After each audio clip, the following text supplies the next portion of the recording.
दोस्तों, बहुत दिनों के इंतजार के बाद मैं आप सभी के लिए एक शानदार नई कहानी लेकर आया हूँ।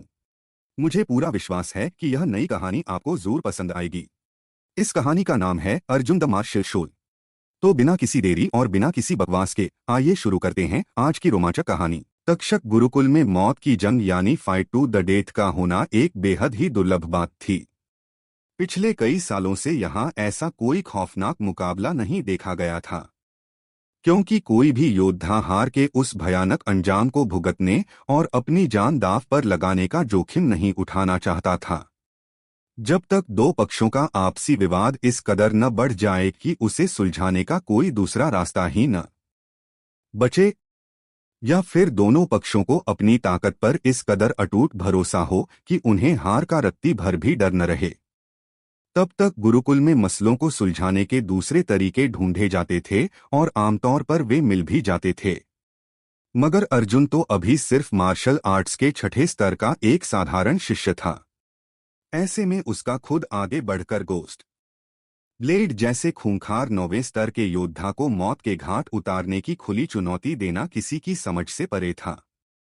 आखिर उसके पास ऐसी कौन सी जादुई कला या अद्वितीय क्षमता थी जिसके बल पर वह गोस्ट ब्लेड के उस खूंखार वजूद से टकराने का दम भर रहा था।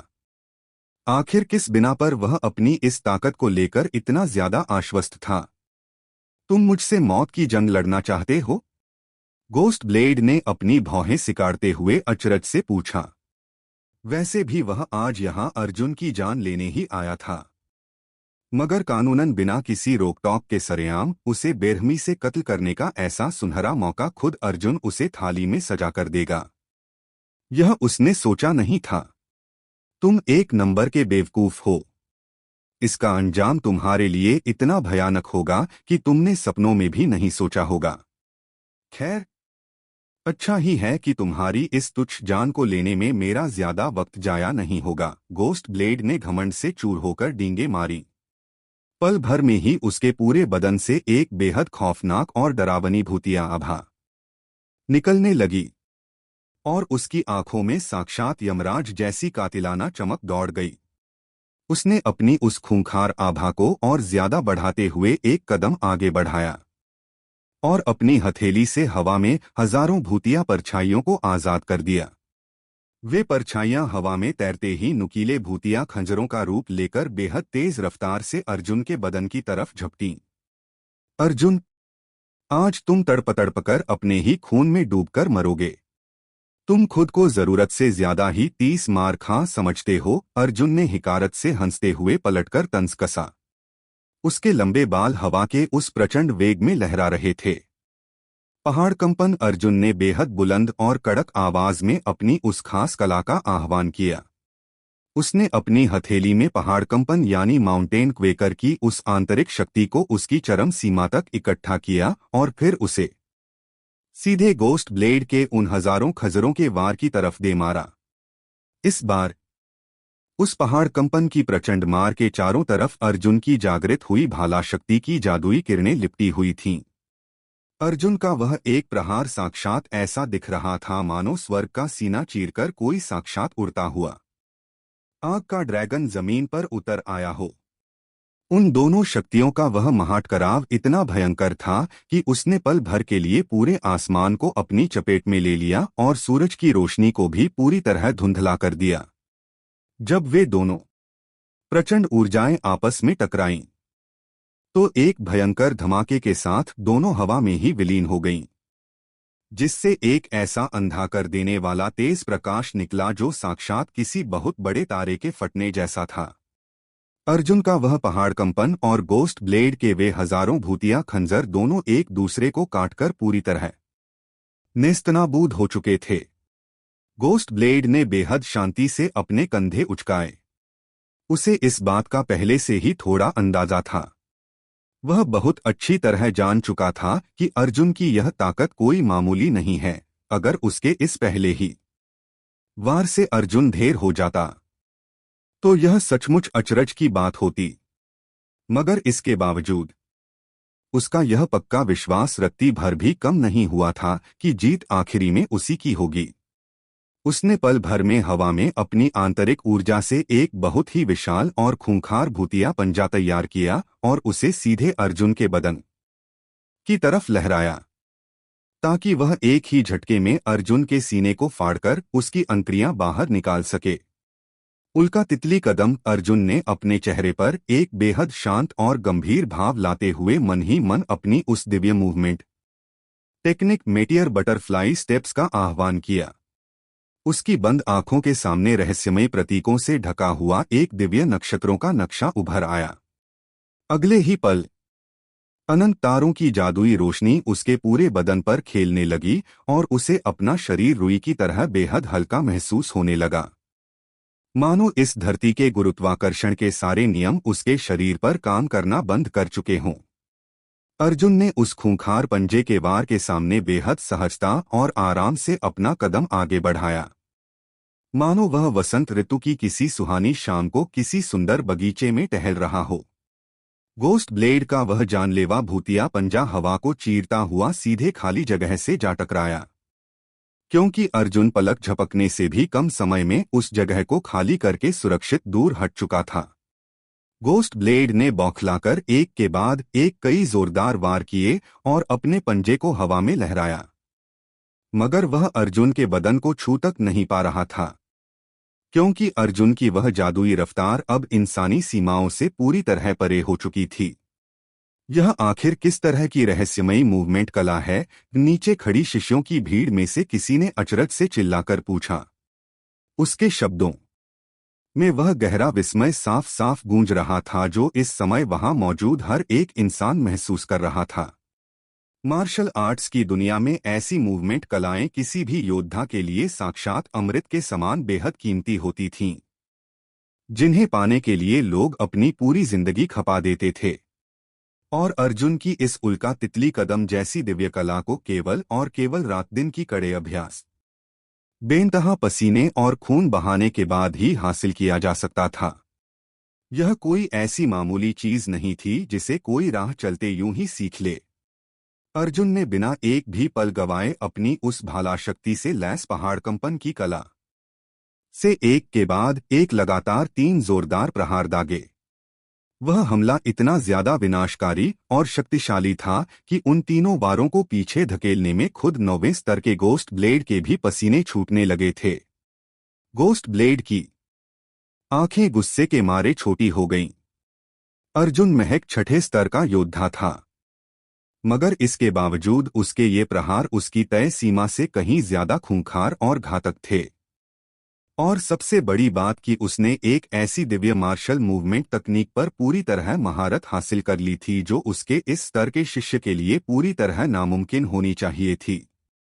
गोस्ट ब्लेड ने तुरंत अपने दोनों हाथों को ऊपर उठाया और खुद को बचाने के लिए एक बहुत ही मजबूत सुरक्षा कवच का निर्माण किया, मगर अर्जुन के उस चौतरफा हमले ने उसे पूरी तरह से बैकफुट पर धकेल दिया था, जिससे उसे पलटकर वार करने का एक भी मौका नहीं मिल पा रहा था। अर्जुन के उस लगातार और बेरहम प्रहारों के सामने जमीन पर उसके कदम उखड़ने लगे और उसे मजबूरन घिसटते हुए कई कदम पीछे हटना पड़ा। यह अर्जुन आखिर कर क्या रहा है? यह कौन सी मार्शल आर्ट कला है? यह लड़का इतना ज्यादा ताकतवर कैसे हो सकता है? लड़ाई देख रहे शिष्यों में से एक शिष्य अब अपने इस गहरे अचरज को अपने भीतर और ज्यादा दबाकर नहीं रख सका। वह साक्षात महाबली गोस्ट ब्लेड को पीछे हटने पर मजबूर कर रहा है। यह सचमुच बिल्कुल अविश्वसनीय है। अर्जुन की इस छिपी हुई खूंखार ताकत ने उन सबके होश उड़ा दिए थे। क्या तुम्हारी 9वें स्तर की औकात महज इतनी ही है? अर्जुन ने पीछे हटते हुए गोस्ट ब्लेड का सरेआम मजाक उड़ाया। तुम खुद को 9वें स्तर का शीर्ष योद्धा कहते हो और इस समय तुम मेरे सामने दुम दबाकर पीछे भाग रहे हो। तुम्हारे भीतर घमंड तो 7वें आसमान का है, मगर उस घमंड को साबित करने के लिए तुम्हारे पास रत्ती भर भी औकात नहीं है।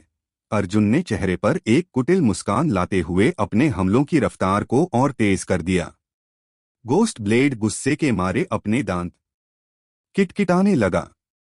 उसने अपनी पूरी भड़ास निकालते हुए एक बार फिर हवा में हजारों भूतिया परछाइयों को जागृत किया और उन्हें एक साथ टिड्डियों के दल की तरह अर्जुन की तरफ झोंक दिया। यह उसकी आंतरिक ऊर्जा का एक ऐसा खूंखार प्रदर्शन था जिसे वहां मौजूद शिष्यों ने शायद ही अपनी जिंदगी में कभी देखा था। मगर अर्जुन ने पलटकर अपनी भाला शक्ति से लैस उस पहाड़ कंपन का एक और प्रचंड प्रहार दाग दिया और उस असीमित भाला ऊर्जा ने पल भर में गोस्ट ब्लेड की उन हजारों भूतिया परछाइयों को तिनके की तरह हवा में बिखेरकर चकनाचूर कर दिया। मुझे लगता है कि तुम अभी तक यह नहीं समझ पाए हो कि तुम्हारा पाला आखिर किस बला से पड़ा है, गोस्ट ब्लेड ने गुस्से में हांफते हुए कहा। अपनी उस युद्धात्मा यानी भूतिया परछाई की जादुई मदद से उसने अपनी पूरी संचित ऊर्जा को अपनी हथेली में समेटा और उसे सीधे अर्जुन की तरफ दे मारा। वह प्रहार सीधे अर्जुन के उस पहाड़ कंपन से जा टकराया। वहां खड़े हर एक इंसान को उस टकराव का एक तगड़ा झटका महसूस हुआ। गोस्ट ब्लेड ने इस बार अपने उस वार में अपनी पूरी जान लगा दी थी और उसके उस प्रचंड दबाव ने आखिरकार अर्जुन को कई कदम पीछे धकेलने पर मजबूर कर दिया। मगर वह वार अर्जुन को महज पीछे धकेलने में ही कामयाब रहा था और यह मामूली सी जीत अर्जुन के फौलादी हौसलों को डराने या डिगाने के लिए काफी नहीं थी। अर्जुन के ये जवाबी हमले भी गोस्ट ब्लेड के उन खूंखार वारों की तरह ही पूरी तरह वहशी और जानलेवा थे, जो 9वें स्तर के इस शिकारी की दरिंदगी से पूरी तरह टक्कर ले रहे थे। उसकी इसी ताकत ने लड़ाई के इस मैदान को पूरी तरह बराबरी पर ला खड़ा किया था। बल्कि अब धीरे धीरे अर्जुन का पलड़ा उसके ऊपर भारी पड़ने लगा था। इसलिए गोस्ट ब्लेड को संभलने और अपनी सांसों को दोबारा काबू में करने का एक भी मौका न देते हुए अर्जुन ने तुरंत अपनी उसी उल्का तितली कदम का इस्तेमाल किया और पलक झपकते ही हवा के बीच से जादुई तरीके से उछल होकर सीधे उसके सामने जा खड़ा हुआ। मगर इससे पहले कि अर्जुन उस पर अपना अगला वार दाग पाता, पल भर में वहां कुछ बहुत अजीब और खौफनाक तरीके से बदला। गोस्ट ब्लेड के पूरे बदन से साक्षात मौत जैसी एक बर्फीली और ठंडी तरंग निकली। अर्जुन के अंतर्मन ने उसे तुरंत खतरे का इशारा किया और उसने बिना सोचे समझे अपनी उसी मूवमेंट कला का इस्तेमाल करके खुद को पीछे की तरफ झटके से हवा में मोड़ा ताकि वह उस अदृश्य खतरे से बच सके। भले ही अर्जुन की वह रफ्तार उसकी खुद की सोच से भी कहीं ज्यादा तेज थी, मगर इस बार वह रफ्तार भी उसकी जान बचाने के लिए महज मामूली साबित होने वाली थी। पल भर में ही ठंडी रोशनी की एक बेहद महीन तलवार जैसी धार हवा को चीरती हुई अर्जुन के सीने पर लगी, जिसने उसके कुर्ते के कपड़े को बिल्कुल सफाई से बीच में से काट दिया और उसकी चमड़ी को छूने से महज 1 मिलीमीटर के 100वें हिस्से की दूरी से चूक गई। अर्जुन ने गहरे सदमे के साथ गोस्ट ब्लेड के हाथ में मौजूद उस रहस्यमयी बाण सबर सेबर की तरफ देखा। वह साक्षात एक जादुई और पौराणिक हथियार था, जिसकी धार से एक बेहद तीखी ठंडी नीली रोशनी निकल रही थी जो देखने वाले की आंखों को अंधा करने के लिए काफी थी। हे भगवान, इसकी यह रफ्तार तो साक्षात काल जैसी है। भीड़ में से एक शिष्य ने गोस्ट ब्लेड की इस अद्वितीय कला को देखकर खौफ से कांपते हुए धीरे से कहा। अब जाकर हर किसी के सामने यह बात बिल्कुल साफ हो चुकी थी कि आखिर इस गुरुकुल में उसे गोस्ट ब्लेड के इस खौफनाक नाम से क्यों पुकारा जाता था। उसका वह विशाल भूत राजा और उसके द्वारा बनाई जाने वाली ये भूतिया परछाइयां तो उसकी ताकत का महज एक हिस्सा थीं, जबकि धारदार हथियारों को चलाने में उसकी यह बेजोड़ और अद्वितीय महारत उसकी असली ताकत थी। और इस बात से कोई भी इनकार नहीं कर सकता था। उसकी यह तलवारबाजी, सबर कला इतनी ज्यादा बेहतरीन मगर पूरी तरह से अप्रत्याशित थी कि वह अपनी इस जादुई धार को ऐसे तरीकों से घुमा सकता था जिसका मुकाबला इस पूरे गुरुकुल में कोई नहीं कर सकता था। गुरुकुल की पुरानी कहानियों के अनुसार गोस्ट ब्लेड को किसी भी इंसान की जान लेने के लिए अपनी तलवार का महज एक ही वार काफी होता था और उसकी इस जादुई धार के नीचे आने के बाद मौत बिल्कुल निश्चित थी। नीचे खड़ी वह भीड़ आज खुद को बेहद भाग्यशाली मान रही थी कि उन्हें गोस्ट ब्लेड के हाथ में साक्षात वह पौराणिक हथियार देखने को मिल रहा। था, क्योंकि आमतौर पर वह हमेशा एकांत में और सबकी नजरों से दूर रहकर ही इसका अभ्यास करता था। यह देखकर हर कोई गहरे सदमे में था कि गुरुकुल में उसके बारे में फैली वे खौफनाक अफवाहें रत्ती भर भी झूठियां बढ़ा चढ़ाकर कही गई बातें नहीं थीं। गोस्ट ब्लेड सचमुच तलवारबाजी का एक ऐसा खूंखार उस्ताद था जैसा कि कहानियों में सुना जाता था, और उसका वह जादुई हथियार सचमुच बेहद डरावना था। वह तलवार साक्षात एक अलौकिक और अजीब कला थी, जो एक ऐसी रहस्यमय की ऊर्जा क्यूआई एनर्जी से लगातार चमक रही थी जो इस पूरी इंसानी दुनिया की नहीं लगती थी। मगर इन तमाम फायदों के बावजूद गोस्ट ब्लेड की इस कड़ी साधना, उसकी इस अद्भुत कला और उस पौराणिक जादुई हथियार की मौजूदगी के बाद भी अर्जुन जैसा महक छठे स्तर का एक मामूली शिष्य न सिर्फ उसकी उस अचूक मार से अपनी जान बचाने में कामयाब रहा था, बल्कि उसने खुद के बदन पर एक खरोंच तक आने नहीं दी थी। उधर एक तरफ जमीन पर बैठी इला, जो राघव के जख्मों पर दवा लगा रही थी, बेहद खौफजदा आंखों से इस पूरी जंग को देख रही थी। वह यह नहीं समझ पा रही थी कि अर्जुन का इस खौफनाक वार से बच निकलना उसकी खुद की अद्वितीय प्रतिभा का नतीजा था या महज उसकी किस्मत का खेल। मगर एक बात बिल्कुल साफ थी कि अर्जुन की जान इस समय साक्षात मौत के मुहाने पर खड़ी थी। तुम्हारा यह वजूद और तुम्हारी यह तुच्छ जिंदगी इस धरती पर महज एक कलंक है, गोस्ट ब्लेड ने गहरी और भारी सांसें लेते हुए कहा। उसने अपने हाथ में मौजूद उस चमचमाती तलवार की तरफ देखा।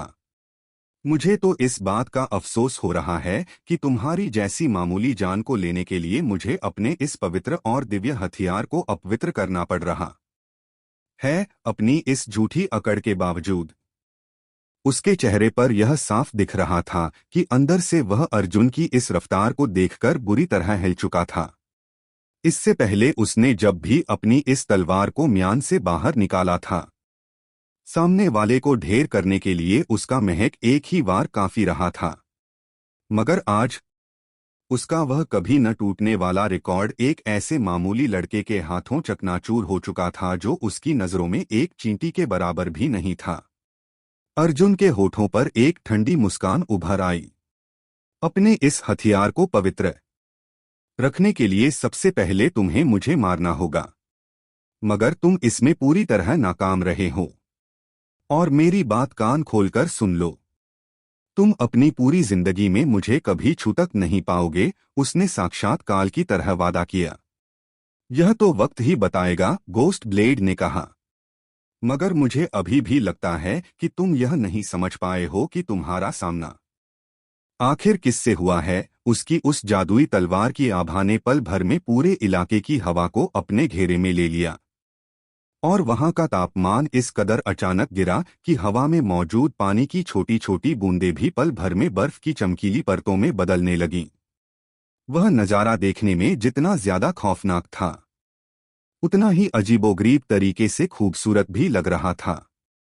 गोस्ट ब्लेड ने अपनी कलाई को एक बहुत ही खास कोण पर घुमाया और उस रहस्यमय तलवार की वह नीली खूंखार रोशनी एक बार फिर पूरे मैदान में चमकी।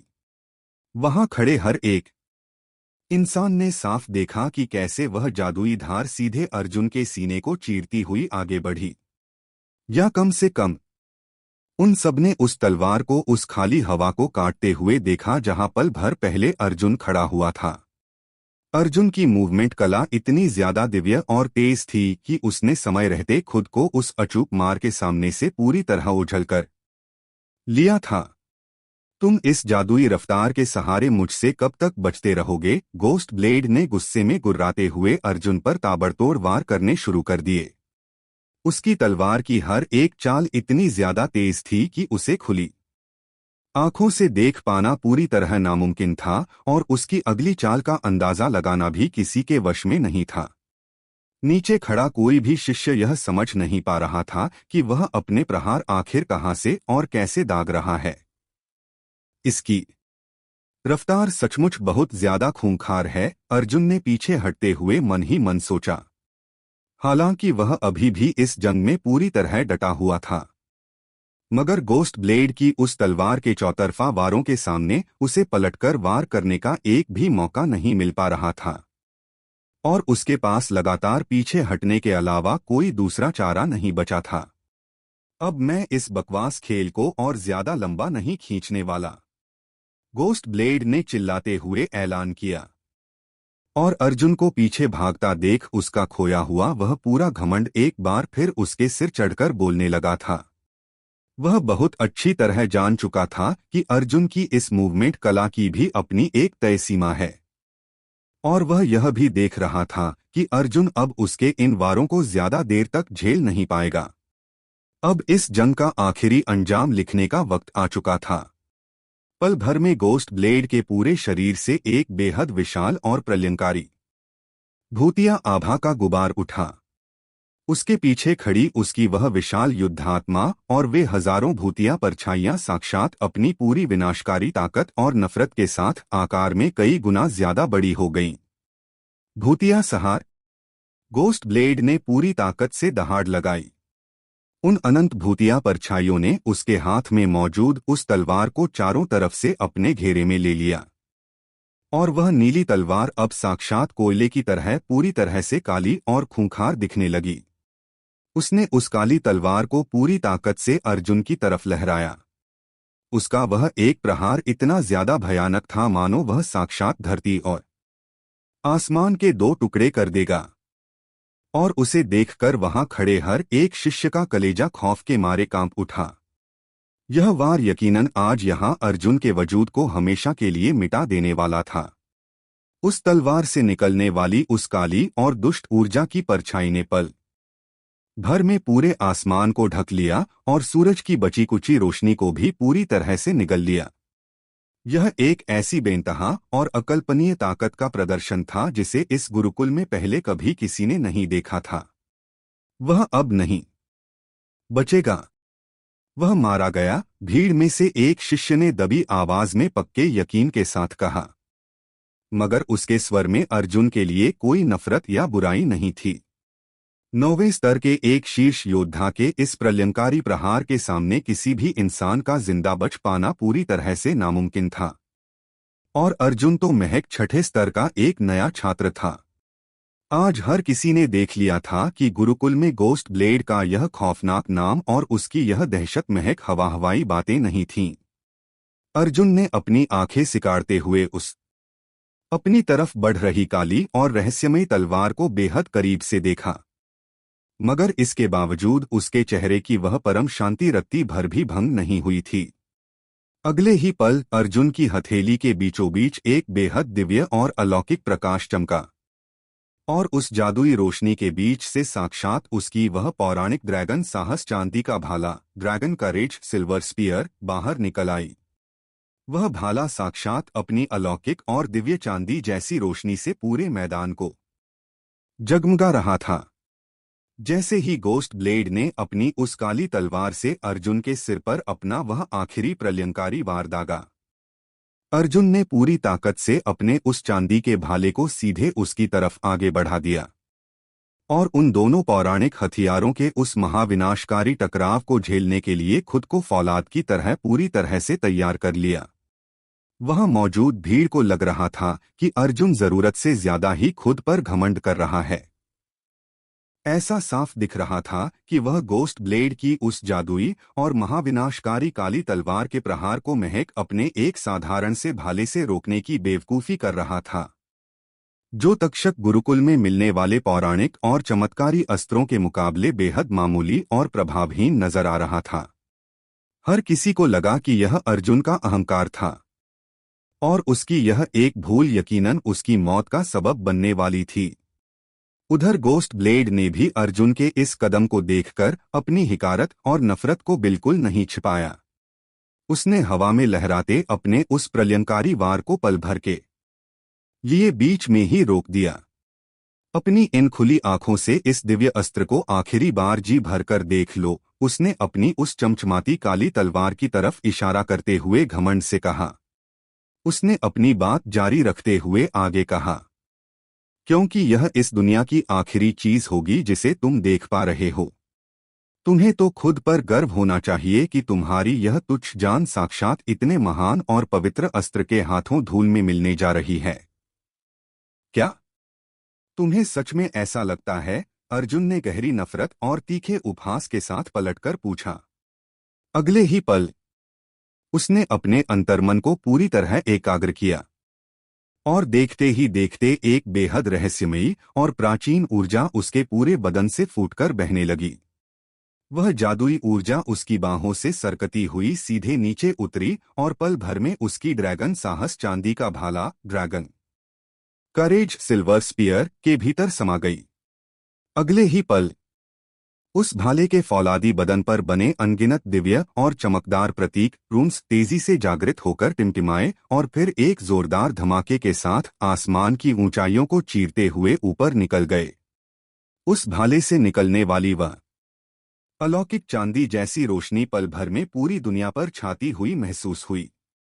उस चमकीली रोशनी ने मैदान के बीचों बीच लड़ रहे उन दोनों योद्धाओं और नीचे खड़ी शिष्यों की उस पूरी भीड़ को अपने घेरे में ले लिया। अब कोई भी इंसान अपनी नजरें जहां तक दौड़ा सकता था, उसे हर तरफ उस दिव्य भाले की प्रचंड ऊर्जा किसी धड़कते हुए दिल की तरह साफ साफ स्पंदित होती महसूस हो रही थी। वह ऊर्जा साक्षात एक जिंदा चीज बन चुकी थी जो बेहद खौफनाक और जानलेवा थी। उसकी वह अलौकिक आभा अब एक अमर और कभी न टूटने वाले ड्रैगन का रूप ले चुकी थी। वहां खड़ी वह पूरी भीड़ फटी आंखों से बेहद हैरान होकर देख रही थी, क्योंकि उस भाले की प्रचंड शक्ति ने गोस्ट ब्लेड की उस अजेय मानी जाने वाली तलवार को तिनके की तरह बीच में से काट दिया था।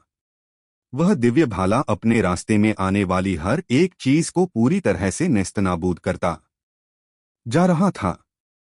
अर्जुन ने अपने चेहरे पर साक्षात काल जैसा गंभीर भाव लाते हुए उस भाले की नोक सीधे गोस्ट ब्लेड की तरफ मोड़ दी। यह आखिर कैसे मुमकिन हो सकता है? गोस्ट ब्लेड ने मन ही मन सोचा और पल भर में उसके चेहरे का वह घमंड पूरी तरह गायब होकर एक गहरे खौफ और लाचारी में तब्दील हो गया। उसने अपने जीवन में कभी इस बात की कल्पना भी नहीं की थी कि अर्जुन का यह साधारण सा दिखने वाला भाला इस ब्रह्मांड के इस सर्वोच्च स्तर की दिव्य शक्ति को जागृत कर सकता था। सच तो यह था कि इसकी कल्पना वहां मौजूद किसी भी इंसान ने नहीं की थी, यहां तक कि उसका वह खूंखार भूतिया सहार गोस्ट स्लैश, जिसने उसे इस गुरुकुल का सबसे खौफनाक और मशहूर योद्धा बनाया था, वह भी अर्जुन के इस भाले के प्रहार के सामने एक पल भी टिक नहीं सका था। वह बहुत अच्छी तरह समझ चुका था कि बाजी पूरी तरह पलट चुकी है।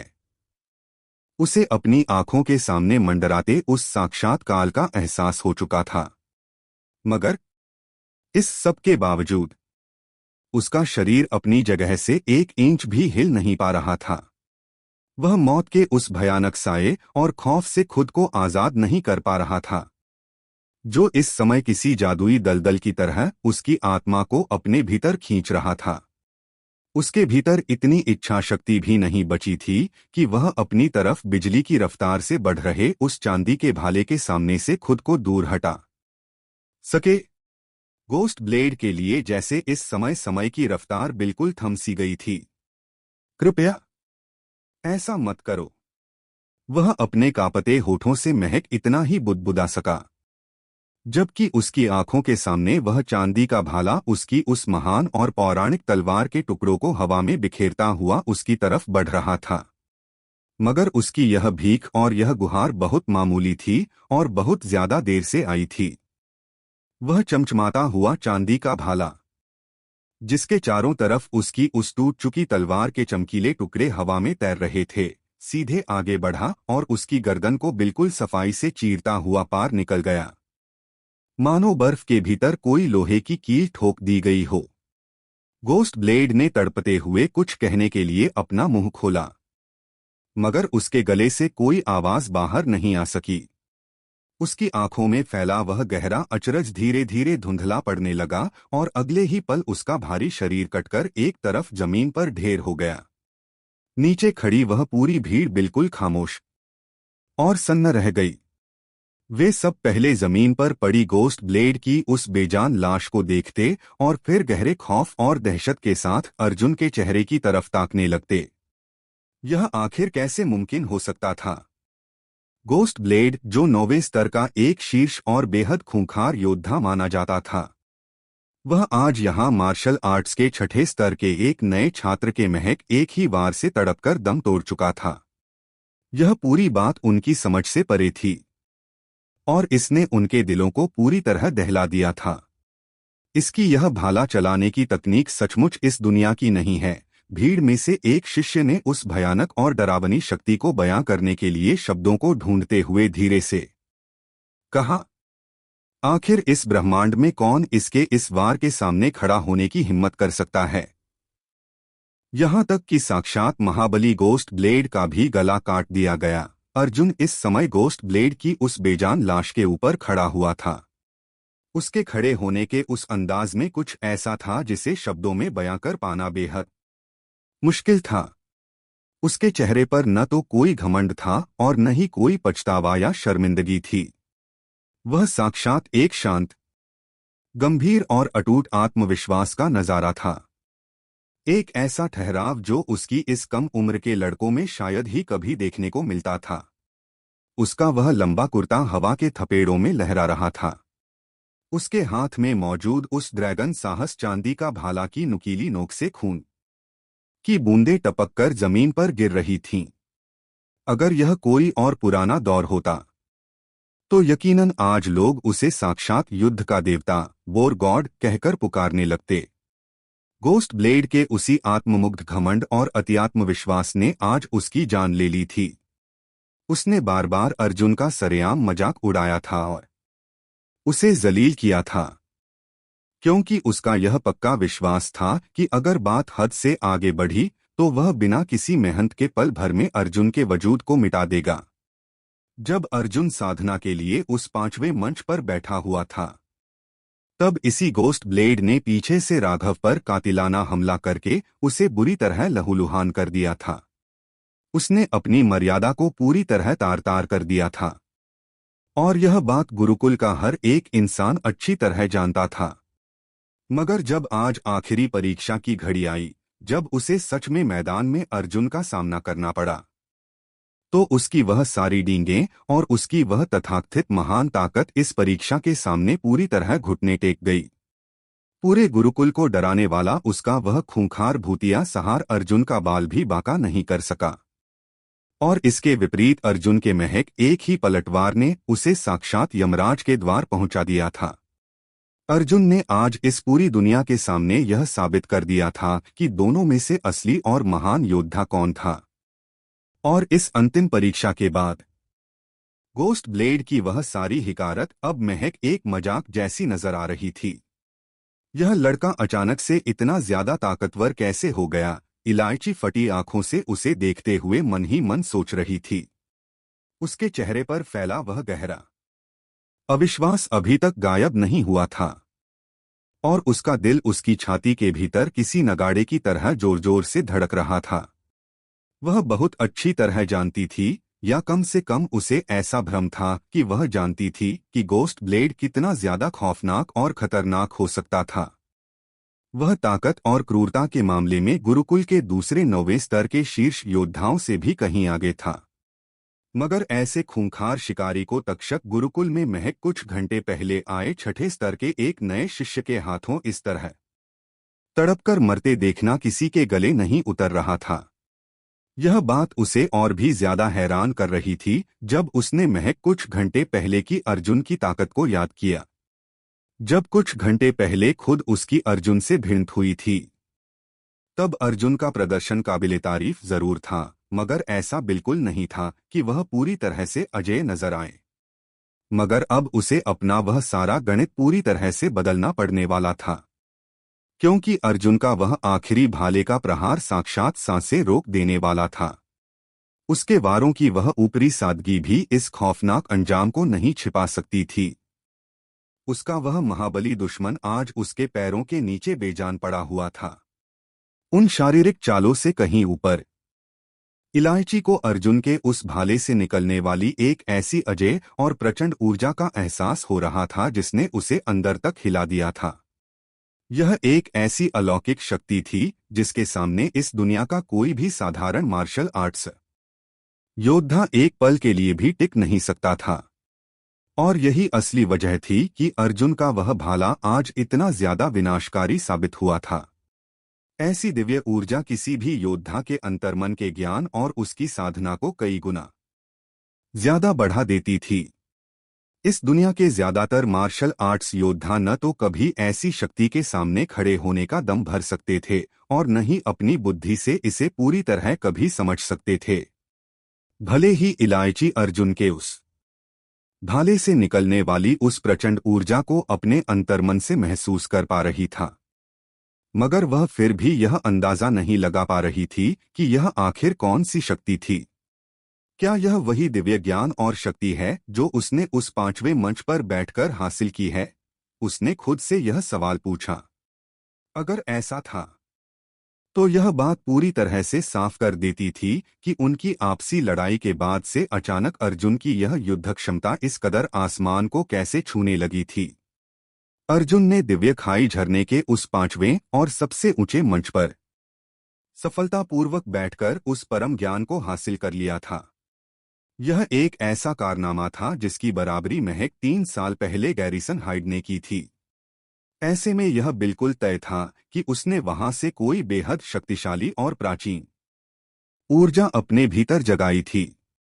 अर्जुन का उस पांचवें मंच तक पहुंच जाना ही अपने आप में उसकी उस अद्वितीय और जादुई प्रतिभा को बयां करने के लिए काफी था।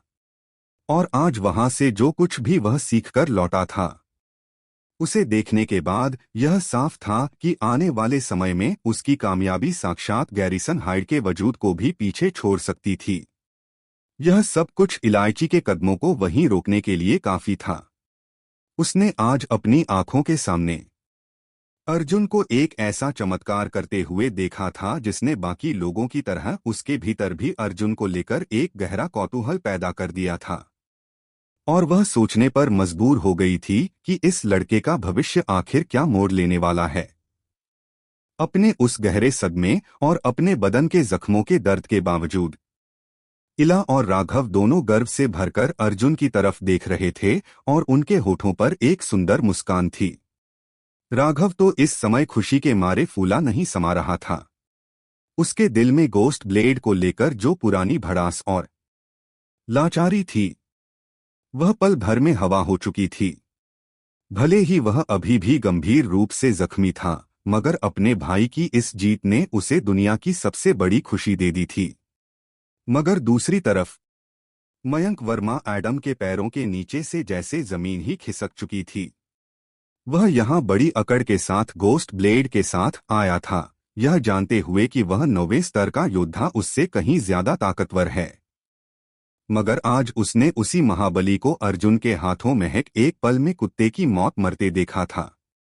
उसका पूरा बदन इस समय खौफ के मारे थर-थर कांप रहा था।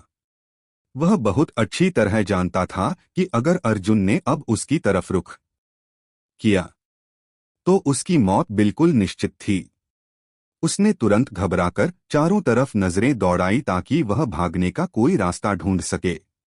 वह वहां मचे उस गहरे हड़कंप और अफरातफरी का फायदा उठाकर दबे पांव खिसक जाना चाहता था। मगर जैसे ही उसे भीड़ के बीच से बाहर निकलने का एक साफ रास्ता नजर आया, तभी पल भर में एक बेहद ठंडी और कड़क आवाज हवा को चीरती हुई किसी हंटर की तरह उसके कानों से जा टकराई। रुको! उस एक कड़क आदेश ने जैसे मयंक के बदन की एक एक हड्डी को अपनी जगह पर पूरी तरह से जकड़ लिया। उसके भीतर इतनी हिम्मत भी नहीं बची थी कि वह उस आदेश को नजरअंदाज करके एक कदम भी आगे बढ़ा सके। उसके दोनों हाथ खौफ के मारे बुरी तरह कांप रहे थे। तुम मुझसे क्या चाहते हो? उसने बेहद डरते हुए धीरे धीरे पीछे मुड़कर अर्जुन का सामना करते हुए पूछा। उसके चेहरे का भाव इस समय बेहद बदसूरत और लाचार नजर आ रहा था, मगर अपनी उस ऊपरी अकड़ के पीछे वह अपने असली खौफ को छिपाने की नाकाम कोशिश कर रहा था। मुझे लगा था कि यह बात तुम्हारे लिए बिल्कुल साफ होनी चाहिए, अर्जुन ने साक्षात बर्फ की तरह ठंडे स्वर में कहा। इस समय उसके भीतर की सारी इंसानी करुणा और दया जैसे पूरी तरह से गायब हो चुकी थी। तुम्ही ने उस गोस्ट ब्लेड को राघव पर हमला करने के लिए उकसाया था। तुमने सरेआम इलाका अपमान किया था। और अब तुम्हें मुझे एक ऐसी ठोस वजह देनी होगी कि मैं तुम्हें इसी पल यहीं जिंदा न काट डालूं। मयंक का दिल पल भर में बैठ गया। वहां खड़े हर एक इंसान ने देखा कि कैसे वह घमंडी लड़का किसी सुई चुभे हुए गुब्बारे की तरह पल भर में पूरी तरह से पिचक चुका था। तुम आखिर मुझसे क्या सुनना चाहते हो? मयंक ने बेहद बेबसी से पूछा। राघव और इला के पैरों में गिरकर अभी के अभी सरेआम माफी मांगो, अर्जुन ने बेहद तीखे और कड़क लहजे में हुक्म दिया। ठीक है, उस लड़के के चेहरे पर गहरी मायूसी और अपमान का भाव साफ झलक रहा था। मगर वह अर्जुन के हाथों अपनी जान गंवाने और अपनी लाश खिंचवाने के बजाय सरेआम अपनी इज्जत दांव पर लगाकर अर्जुन के इस हुक्म को मानना ज्यादा बेहतर समझ रहा था। बात अभी यहीं खत्म नहीं हुई है। तुम्हारी करतूतें बेहद घटिया और माफी के काबिल नहीं हैं। इसलिए तुम्हारी यह माफी भी उतनी ही असाधारण और बड़ी होनी चाहिए, अर्जुन ने अपनी बात को आगे बढ़ाते हुए कहा। मैंने कहा न कि मैं माफी मांगने के लिए तैयार हूं। अब तुम मुझसे और ज्यादा क्या चाहते हो? मयंक ने पूछा। उसे रत्ती भर भी अंदाजा नहीं था कि अर्जुन के दिमाग में आखिर क्या चल रहा है। मगर उसका अंतर्मन उसे चीख चीख कर कह रहा था कि इसका अंजाम उसकी रूह को कंपाने वाला है। मैं कोई बहुत ज्यादा बड़ी चीज नहीं मांग रहा, अर्जुन ने कहा। इसी पल अपनी इस मार्शल आर्ट्स की पढ़ाई को हमेशा के लिए छोड़ दो। इस गुरुकुल में मौजूद अपने इस ऊंचे पद को लात मारो और फिर अपने दोनों घुटनों के बल जमीन पर बैठकर राघव और इला से भीख मांगते हुए माफी मांगो। अगर तुमने ये सब कुछ बिल्कुल वैसा ही किया जैसा मैंने कहा है, तो मैं तुम्हारी इस तुच्छ जान को बख्श दूंगा। अर्जुन की उस आवाज में दूर दूर तक दया का कोई नामोनिशान नहीं था। क्या वहां आसपास खड़े सारे शिष्य गहरे सदमे में आ गए और आपस में कानाफूसी करने लगे। भले ही मयंक वर्मा उस गोस्ट ब्लेड जितना ताकतवर नहीं था, मगर वहां खड़ा हर एक इंसान यह बहुत अच्छी तरह जानता था कि वह किस ऊंचे खानदान का लड़का है और उसका वर्मा परिवार इस देश में क्या हैसियत रखता है। यह लड़का यकीनन अब हद से ज्यादा आगे बढ़ रहा है। वर्मा परिवार इस भयानक अपमान को कभी बर्दाश्त नहीं करेगा, और अगर वे इसके जानी दुश्मन बन गए तो यह लड़का तक्षक गुरुकुल में अपना वजूद आखिर कैसे बचा पाएगा? वहां खड़े हर एक इंसान के दिमाग में यही एक खौफनाक सवाल कौंध रहा था।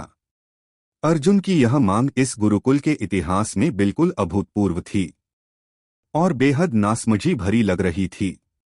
किसी को समझ नहीं आ रहा था कि इस खौफनाक खेल का अंत क्या होने वाला है। इलायची, इला और राघव भी अर्जुन की इस मांग को सुनकर पूरी तरह सन्न रह गए थे। बाकी लोगों की तरह उनके भी होश उड़ चुके थे कि अर्जुन आखिर यह क्या कर बैठा था। वर्मा परिवार का रुतबा इस पूरे साम्राज्य में सबसे ऊपर माना जाता था। यहां तक कि इस तक्षक गुरुकुल के भीतर भी कोई बड़े से बड़ा उस्ताद उनसे दुश्मनी मोल लेने की हिम्मत नहीं करता था।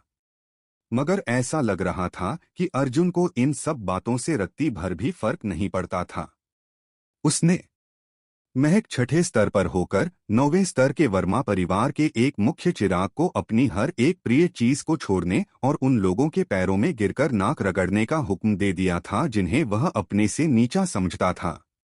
यह एक ऐसी खौफनाक सजा थी जो अर्जुन ने उसे महक इसलिए सुनाई थी क्योंकि उसने गोस्ट ब्लेड को राघव पर हमला करने के लिए उकसाया था और इला पर अपनी गंदी जुबान चलाई थी।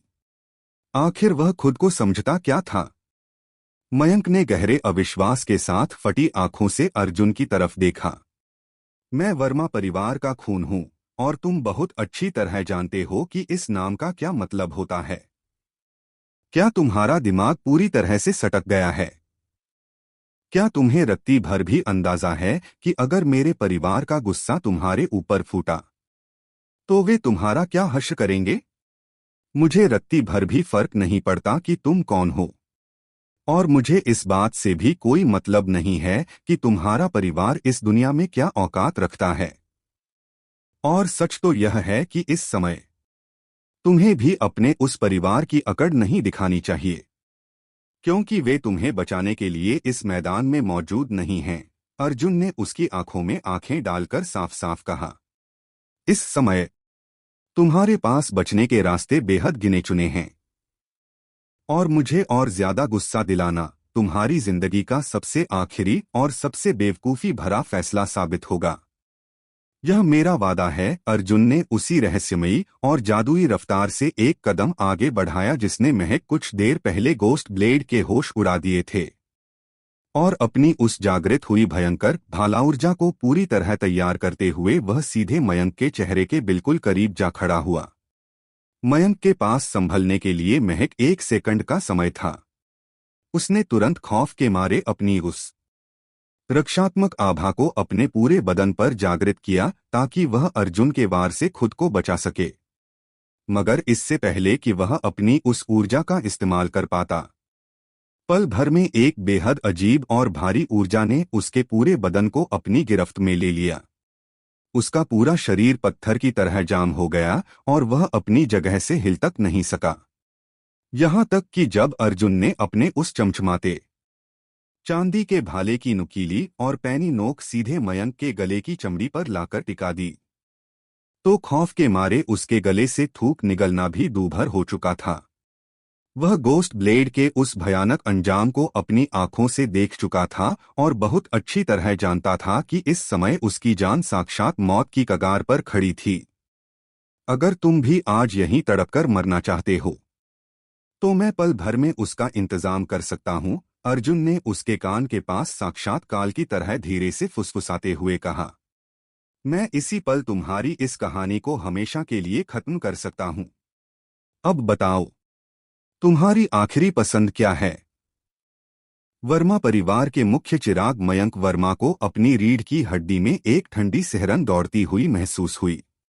उसके पूरे वजूद पर साक्षात मौत जैसा एक खौफनाक सन्नाटा छा गया। वह बहुत अच्छी तरह समझ चुका था कि अगर इस समय उसने अर्जुन की बात नहीं मानी तो यह लड़का सचमुच उसे यहीं तड़पा तड़पा कर मार डालेगा। घुटनों के बल बैठ अर्जुन ने साक्षात यमराज की तरह बेहद खूंखार आवाज में दहाड़ लगाई। मयंक खौफ के मारे पूरी तरह कांप उठा। अर्जुन के बोलने का वह लहजा इतना ज्यादा खौफनाक था मानो उसकी अंतरात्मा चीख चीख कर अपना हुक्म सुना रही हो। अगर उसने खुद को झुकाने से जरा सा भी इनकार किया तो अर्जुन पल भर में उसका गला काट देगा। अब वह आखिर क्या करे? मयंक के चेहरे पर गहरी कशमकश और लाचारी के भाव साफ झलक रहे थे। उसके माथे से पसीने की बूंदें टपककर जमीन पर गिरने लगीं। वह अर्जुन के उस प्रचंड मानसिक दबाव को और ज्यादा बर्दाश्त नहीं कर पा रहा था। आखिरकार उसके दोनों पैर पूरी तरह कांपकर ढीले पड़ गए और वह घुटनों के बल जमीन पर बैठ गया। भले ही आज इस गुरुकुल के सामने उसका सारा इंसानी स्वाभिमान मिट्टी में मिल चुका था, मगर वह फिर भी अपनी जान गंवाना नहीं चाहता था। मुझे माफ कर दो, मयंक ने अपने सिर को झुकाते हुए पास ही खड़े इला और राघव से बेहद लाचारी से माफी मांगी। राघव अभी भी गंभीर रूप से जख्मी हालत में जमीन पर लेटा हुआ था। मयंक के भीतर चल रहा वह गहरा मानसिक द्वंद्व उसके बदसूरत हो चुके चेहरे पर साफ साफ पढ़ा जा सकता था। उस एक पल में उसका वह 7वें आसमान का घमंड पूरी तरह से चकनाचूर हो चुका था। कुछ देर पहले यही लड़का बेहद घमंड में चूर होकर इला पर गंदी फप्तियां कस रहा था और उसे सरेआम बर्बाद करने की धमकियां दे रहा था, मगर आज उसके वे सारे खूंखार शब्द महक एक तमाशा बनकर रह गए थे। वहां खड़ी शिष्यों की वह भीड़ अपनी आंखों पर भरोसा नहीं कर पा रही थी। गोस्ट ब्लेड और मयंक वर्मा दोनों ने मिलकर अर्जुन को सरेआम मिटाने का चक्रव्यूह रचा था, मगर महक कुछ ही पलों के भीतर उनमें से एक योद्धा अर्जुन के हाथों तड़पकर अपनी जान गंवा चुका था और दूसरा इस समय अपने घुटनों के बल जमीन पर नाक रगड़कर माफी मांग रहा था। महक इतने कम समय में बाजी इस कदर पूरी तरह पलट जाएगी और अर्जुन चट्टान की तरह अजय खड़ा रहेगा। इस सच को स्वीकार कर पाना वहां मौजूद किसी भी इंसान के लिए बेहद मुश्किल हो रहा था। मैंने तुम लोगों से माफी मांग ली है, मगर मेरी बात याद रखना, हमारी मुलाकात फिर होगी। मयंक का चेहरा इस समय गहरे अपमान और शर्म के मारे बिल्कुल लाल हो चुका था। वहां खड़ा हर एक इंसान यह साफ देख सकता था कि वह अंदर ही अंदर गुस्से का घूंट पीकर रह गया था। आज सरेआम अपनी सारी इज्जत और गरिमा गंवाने के बाद उसके भीतर इतनी हिम्मत कभी नहीं होने वाली थी कि वह दोबारा तक्षक गुरुकुल के इस आंगन में अपना सिर उठाकर कदम भी रख सके। वह अब एक भी पल वहां रुकना नहीं चाहता था और तुरंत पीछे मुड़कर जाने लगा। मगर जैसे ही वह जाने के लिए आगे बढ़ा, तभी अर्जुन ने पीछे से ठंडे स्वर में पूछा, क्या तुम सचमुच यहाँ से यूं ही जा रहे हो? अर्जुन की वह आवाज बर्फ की तरह ठंडी थी और उसके होठों पर एक कातिलाना मुस्कान तैर रही थी। अर्जुन के इन शब्दों को सुनते ही मयंक का पूरा बदन खौफ के मारे एक बार फिर सिहर उठा। उसने गहरे सदमे के साथ पीछे मुड़कर अर्जुन के उस खूंखार चेहरे की तरफ देखा। सरेआम घुटनों के बल बैठाकर माफी मंगवाना ही उसकी जिंदगी का सबसे निचला स्तर था। क्या अब अर्जुन उसकी बची कुची रीढ़ की हड्डी को भी तोड़कर उसे हमेशा के लिए अपाहिज बना देना चाहता था? तुमने जो कुछ भी मुझसे कहा, मैंने वह सब कुछ कर दिया है। अब तुम मुझसे और ज्यादा क्या चाहते हो? अगर तुम अब भी अपनी इस गंदी जुबान से वर्मा परिवार का अपमान करते रहे तो इसका अंजाम तुम्हारे लिए बिल्कुल अच्छा नहीं होगा। मयंक ने आखिरी बार उम्मीद लगाई कि शायद उसके परिवार का यह खौफनाक नाम अर्जुन को कदम पीछे खींचने पर मजबूर कर देगा। एक बार फिर मुझे उसी वर्मा परिवार के नाम की गीदड़भकी दे रहे हो? मैं सचमुच तुम्हारी इस बेवकूफ़ी भरी हिम्मत की दाद देता हूँ, अर्जुन ने बिना किसी हिचकिचाहट के बेहद शांत स्वर में कहा। उसके चेहरे पर गहरी हिकारत और उपहास का भाव था। बिना एक भी शब्द और बोले वह बिजली की रफ्तार से आगे बढ़ा और उसके पूरे बदन पर उन दिव्य नक्षत्रों की जादुई ऊर्जा एक बार फिर प्रचंड वेग से जागृत हुई। उसने पलक झपकने से भी कम समय में अपनी हथेली की एक भयंकर और विनाशकारी मार सीधे मयंक के सीने पर दे मारी। पल भर में ही वह महाविनाशकारी ऊर्जा मयंक के पूरे बदन के भीतर किसी करंट की तरह फैल गई और उसके हलक से एक बेहद दर्दनाक और चीखने वाली आवाज बाहर निकली।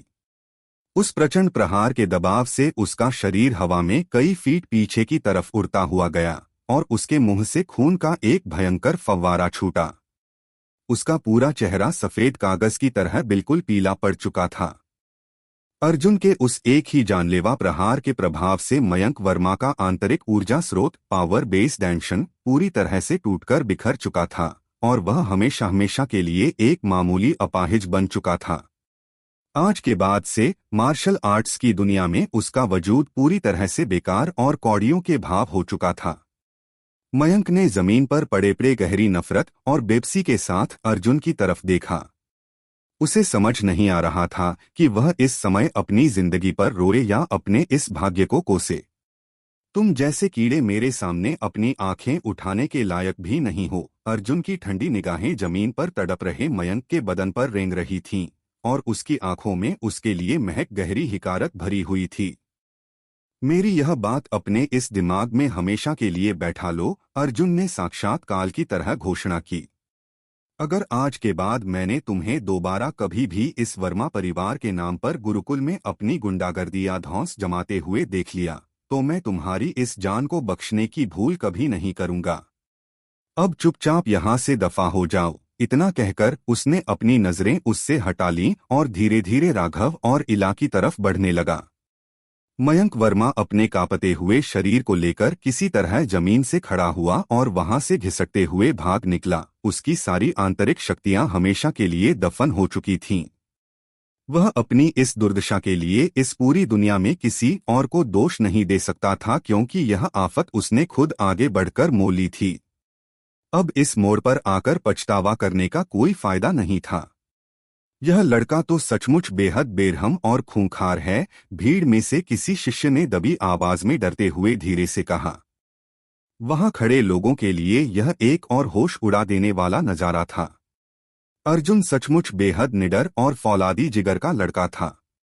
वह बहुत अच्छी तरह जानता था कि सामने खड़ा इंसान वर्मा परिवार का मुख्य वारिस है, मगर इसके बावजूद न सिर्फ उसने उसे पूरी भीड़ के सामने घुटनों के बल बैठने पर मजबूर किया, बल्कि एक ही झटके में उसकी सारी शक्तियों को हमेशा के लिए अपाहिज बनाकर रख दिया। अगर वर्मा परिवार को इस बात की कानों कान खबर भी लग गई तो वे इस भयानक अपमान का क्या बदला लेंगे। मगर अर्जुन के चेहरे को देखकर ऐसा साफ लग रहा था कि उसे वर्मा परिवार द्वारा लिए जाने वाले उस खूंखार बदले की रत्ती भर भी परवाह नहीं थी। उसके चेहरे पर उनके नाम का रत्ती भर भी खौफ या चिंता नजर नहीं आ रही थी। क्या वह सचमुच इतना ज्यादा नासमझ था कि उसे आने वाले इस प्रलय का अंदाजा ही नहीं था। जिन दो लोगों ने आज गुरुकुल के इस मैदान में उसे चुनौती देने की जुर्रत की थी, वे दोनों ब्लेड और मयंक वर्मा इस समय बेहद दयनीय और खौफनाक अंजाम भुगत चुके थे। जब भीड़ ने इस सच के बारे में गहराई से सोचा तो उनमें से कई लोगों ने बेहद सहमी हुई नजरों से अर्जुन के उस शांत चेहरे की तरफ दोबारा देखा। वे सब मन ही मन भगवान का शुक्रिया अदा कर रहे थे कि आज उन्होंने गलती से भी इस लड़के को गुस्सा दिलाने की भूल नहीं की थी। जैसे ही अर्जुन राघव और इला के पास पहुंचा, उसने अपने आसपास हो रही उन तमाम कानाफूसी और अपनी तरफ उठ रही खौफजदा निगाहों को पूरी तरह से नजरअंदाज कर दिया। राघव के उस सफेद पड़ चुके चेहरे को देखकर अर्जुन के माथे पर गहरी चिंता की लकीरें उभर आईं। उसने तुरंत इला की तरफ मुड़कर गंभीर आवाज में कहा, ऐसा लग रहा है कि राघव के ये जख्म बेहद गहरे और जानलेवा हैं। हमें सबसे पहले यहाँ से तुरंत अपने निवास स्थान पर वापस चलना चाहिए। हाँ, इला ने तुरंत हामी भरते हुए अपना सिर हिलाया। आज अपनी आंखों के सामने अर्जुन की इस बेजोड़ ताकत और उसके इस फौलादी फैसले को देखने के बाद उसके दिल में अर्जुन के लिए सम्मान कई गुना ज्यादा बढ़ चुका था। वह इस पूरे समूह में अर्जुन को ही अपना सबसे बड़ा सहारा और मार्गदर्शक मान चुकी थी, क्योंकि वह जानती थी कि अर्जुन हर एक मुश्किल हालात को अकेले संभालने का दम रखता था। अर्जुन ने बिना एक भी पल गवाए राघव के भारी शरीर को उठाकर अपनी पीठ पर लाद लिया और इला को इशारा किया कि अब निकलने का समय हो चुका है।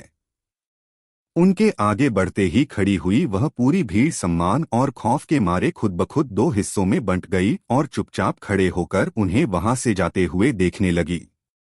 महज कुछ घंटे पहले यही लोग अर्जुन को गहरी हिकारत, नफरत और उपहास की नजरों से देख रहे थे, मगर अब जैसे ही अर्जुन वहां से आगे बढ़ा, उन सबकी आंखों का वह तिरस्कार साक्षात एक गहरे आदर और सम्मान में बदल चुका था। अर्जुन ने महज अपनी फौलादी ताकत के बल पर वहां मौजूद हर एक इंसान के दिल को जीतने पर मजबूर कर दिया था। ऐसी सटीक निर्णय क्षमता और बिना किसी बंधन के अपनी इस असीमित ऊर्जा का प्रदर्शन ही साक्षात एक सच्चे मार्शल आर्ट्स महागुरु की असली पहचान होती थी। दिव्य खाई झरने वेल्किन फॉल्स के मैदान में मचे इस महासंग्राम के बाद अब गुरुकुल के चप्पे चप्पे में अर्जुन का नाम साक्षात एक तूफान की तरह गूंजने वाला था। इलायची भी दूर खड़ी होकर उनके जाने के उस मंजर को टकटकी लगाए देख रही था। उसके उस बेहद खूबसूरत चेहरे पर इस समय भावनाओं का एक गहरा चक्रवात उमड़ रहा था। यह लड़का सचमुच बेइंतहा जादुई प्रतिभा का धनी है। क्या ऐसा सच्चा और महान योद्धा सच में मुझे उस झरने के पास छिपकर नहाते हुए देख सकता है? इलायची ने अपने अंतर्मन से यह सवाल पूछा। इस बात का ख्याल आते ही उसके सुंदर गाल एक बार फिर शर्म के मारे बिल्कुल लाल हो गए। मगर चाहे जो कुछ भी हो, अर्जुन ने उसे उस अवस्था में देख तो लिया ही था। वह अर्जुन को इतनी आसानी से इस बात के लिए कभी माफ नहीं करने वाली थी और इसका हिसाब बराबर करके ही दम लेती। मगर दूसरी तरफ धीवर परिवार का मुख्य चिराग नागार्जुन मैटलैब नील दूर खड़ा होकर अर्जुन की पीठ को बेहद कुटिल मुस्कान के साथ घूर रहा था। जैसे ही पल भर के लिए नागार्जुन और अर्जुन की निगाहें आपस में टकराईं, उन दोनों को एक दूसरे की आंखों में साक्षात फौलाद जैसी कड़वाहट और दुश्मनी साफ साफ नजर आ गई। उन्हें आपस में एक भी शब्द बोलने की कोई जरूरत नहीं थी। यह बात शीशे की तरह साफ थी कि नागार्जुन हर हाल में अर्जुन का शिकार करना चाहता था। जब अर्जुन उस 5वें सबसे ऊंचे मंच पर बैठकर उस परम ज्ञान को हासिल कर रहा था, तब उसकी बंद आंखों के सामने जो दृश्य उभर कर आया था वह इस बात का जीता जागता सबूत था। इसी नागार्जुन ने जानबूझकर पीछे से अर्जुन पर कातिलाना हमला किया था ताकि वह साधना के बीच में ही अर्जुन की जान ले सके। उसकी इसी नीच करतूत ने आज अर्जुन के भीतर उसके प्रति नफरत की एक बहुत बड़ी आग सुलगा दी थी। मगर इस समय राघव के जख्म बेहद गहरे थे और उसे बचाना अर्जुन के लिए इस दुनिया का सबसे पहला और जरूरी काम था। अर्जुन इस मोड़ पर आकर एक भी सेकंड की देरी बर्दाश्त नहीं कर सकता था। उसे अपने भीतर सुलग रही उस प्रतिशोध की आग को फिलहाल के लिए अपने काबू में रखना ही पड़ने वाला था। मैं अर्जुन तुम्हारे उन तीनों कातिलाना वारों को अपनी इस आखिरी सांस तक कभी नहीं भूलूंगा। अर्जुन ने अपने दिल में साक्षात काल की तरह यह कसम खाई और राघव को वापस उसके कमरे तक पहुंचाने के लिए तेजी से अपने कदम आगे बढ़ा दिए। जैसे ही वे अपने निवास स्थान पर पहुंचे, अर्जुन ने तुरंत राघव के कपड़ों को हटाकर उसके जख्मों की गहराई से जांच की और जो सच उसके सामने आया उसने उसके होश उड़ा दिए। राघव के ये जख्म उसकी सोच से कहीं ज्यादा खौफनाक और गहरे थे। उसकी छाती की कई पसलियां जहां से वे मुख्य स्टर्नम की हड्डी से जुड़ती थीं, वहां से पूरी तरह टूट चुकी थीं, मगर सबसे बुरा असर उसके अंदरूनी अंगों इंटरनल ऑर्गन्स पर पड़ा था। अगर राघव को बहुत जल्द कोई चमत्कारी और सर्वोच्च स्तर का इलाज नहीं मिला तो वह जीवन भर के लिए अपनी सारी शक्तियों को गंवाकर महज एक लाश बनकर रह जाएगा। अर्जुन और इला दोनों गहरे सदमे और दुख के साथ उसकी उस हालत को देख रहे थे। अर्जुन का दिल इस समय गहरे अपराध बोध से भर उठा था क्योंकि उसे लग रहा था कि राघव की इस हालत के लिए कहीं न कहीं वही जिम्मेदार था। मैं बिल्कुल ठीक हूँ। मेरा यह शरीर अभी भी पूरी तरह सलामत है। मैं इतनी आसानी से मरने वाला नहीं हूँ। तुम दोनों आखिर अपने चेहरों पर इतनी बारह क्यों बजाए खड़े हो? राघव ने बेहद कमजोर और टूटती हुई आवाज में हंसने की नाकाम कोशिश करते हुए कहा। उसके चेहरे का बचाकुचा रंग भी अब धीरे धीरे पूरी तरह से उड़ता जा रहा था।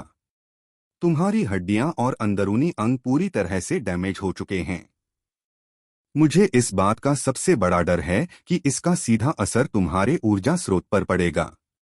राघव, यह सब कुछ महज मेरी वजह से हुआ है।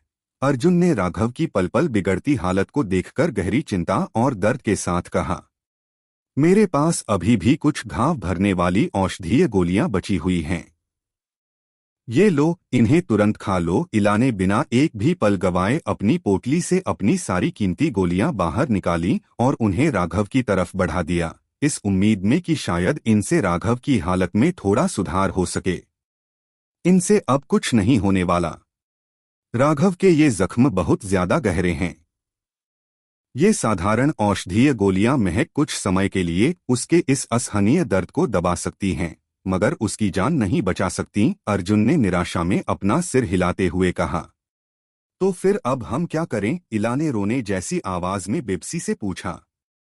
अर्जुन धीरे धीरे अपनी जगह से खड़ा हुआ और उसकी आंखों में इस समय एक ऐसा फौलादी संकल्प चमक रहा था जिसे कोई डिगा नहीं सकता था।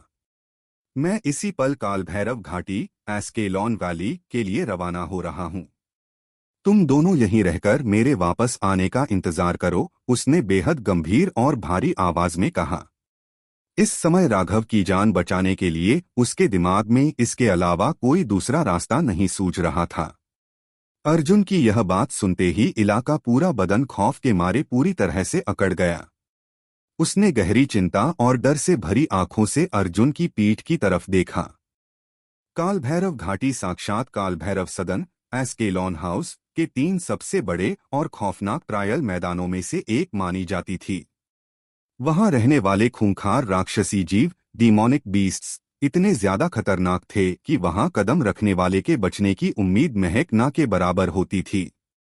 मगर इसके साथ ही यह नियम भी था कि अगर कोई योद्धा उस घाटी की कठिन परीक्षा को सफलतापूर्वक पार कर लेता था तो तक्षक गुरुकुल की तरफ से उसे एक ऐसा बहुमूल्य पुरस्कार दिया जाता था जो साक्षात किसी मृत इंसान में भी जान फूंक सकता था।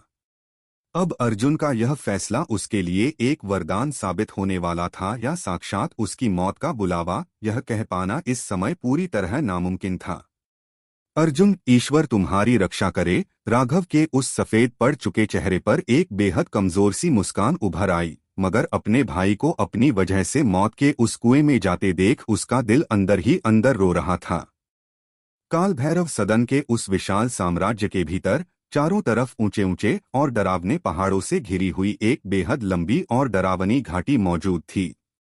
उस घाटी का वह पथरीला और सीधा रास्ता इतना खौफनाक था जहां कभी कभार बेहद खूंखार राक्षसी जीव खुलेआम घूमते हुए पाए जाते थे, और वहां अक्सर कुछ बेहद शक्तिशाली और जानलेवा आध्यात्मिक शैतान स्पिरिचुअल डीमंस भी शिकार की तलाश में मंडराते रहते थे।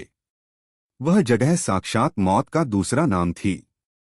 अर्जुन बहुत जल्द सफर तय करके उस खौफनाक घाटी के बिल्कुल बाहरी मुहाने पर जा पहुंचा। उसने अपने कदमों को वहीं रोका और रहस्यमयी धुंध से घिरे उस भयानक माहौल को अपनी आंखों से निहारा।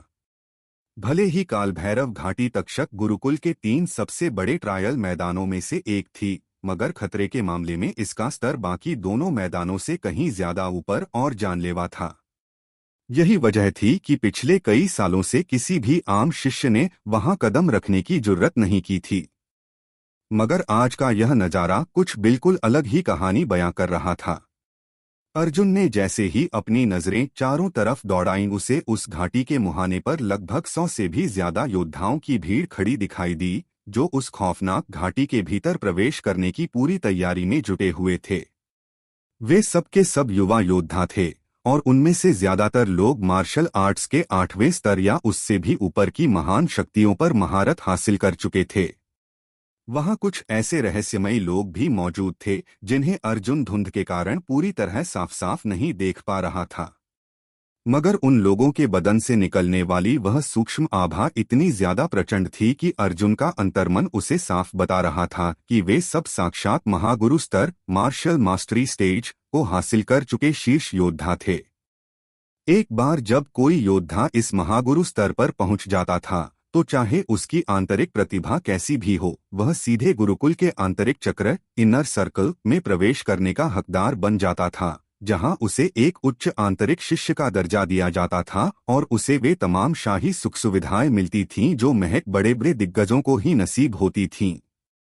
अर्जुन ने अपनी आंखें सिकारते हुए देखा कि लगातार नए नए शक्तिशाली योद्धा वहां पहुंच रहे थे और घाटी के बाहर का वह जमावड़ा बढ़ता ही जा रहा था। सुनो, क्या तुम्हें पता है कि आज अचानक इतने सारे लोग इस खौफनाक घाटी के भीतर जाने के लिए क्यों उतावले हो रहे हैं? अर्जुन ने वहां खड़ी 8वें स्तर की एक लड़की के पास जाकर बेहद सहजता से पूछा। भले ही वह लड़की कोई अप्सरा जितनी खूबसूरत नहीं थी, मगर उसका चेहरा काफी ज्यादा आकर्षक और सम्मोहनी जरूर था। उसका खड़े होने का वह अंदाज बेहद प्रभावशाली था और उसके सफेद कपड़ों की बनावट हवा में लहरा रही थी। उन कपड़ों के धागों से साक्षात किसी अमर दिव्य ऊर्जा की सूक्ष्म महक आ रही थी।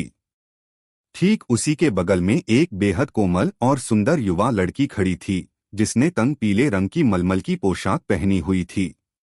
वह दिखने में महज 16 या 17 साल की लग रही थी, मगर उसका वह सुडौल और आकर्षक बदन किसी को भी अपनी तरफ खींचने के लिए काफी था।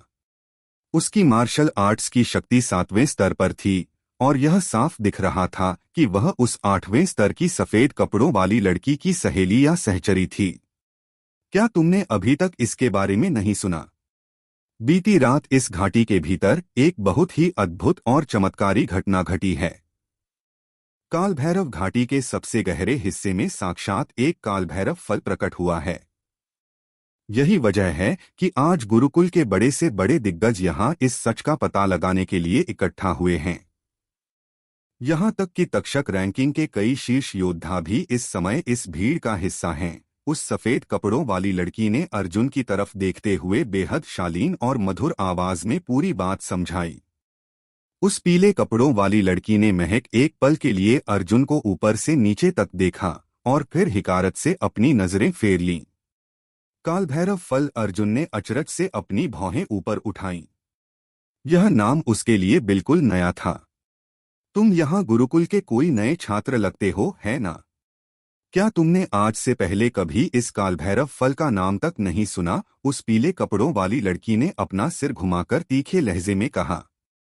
उसकी उन खूबसूरत आंखों में अर्जुन के लिए एक साफ घमंड और अहंकार झलक रहा था। नहीं, अर्जुन ने बिना किसी परवाह के उदासीन भाव से अपना सिर हिलाया।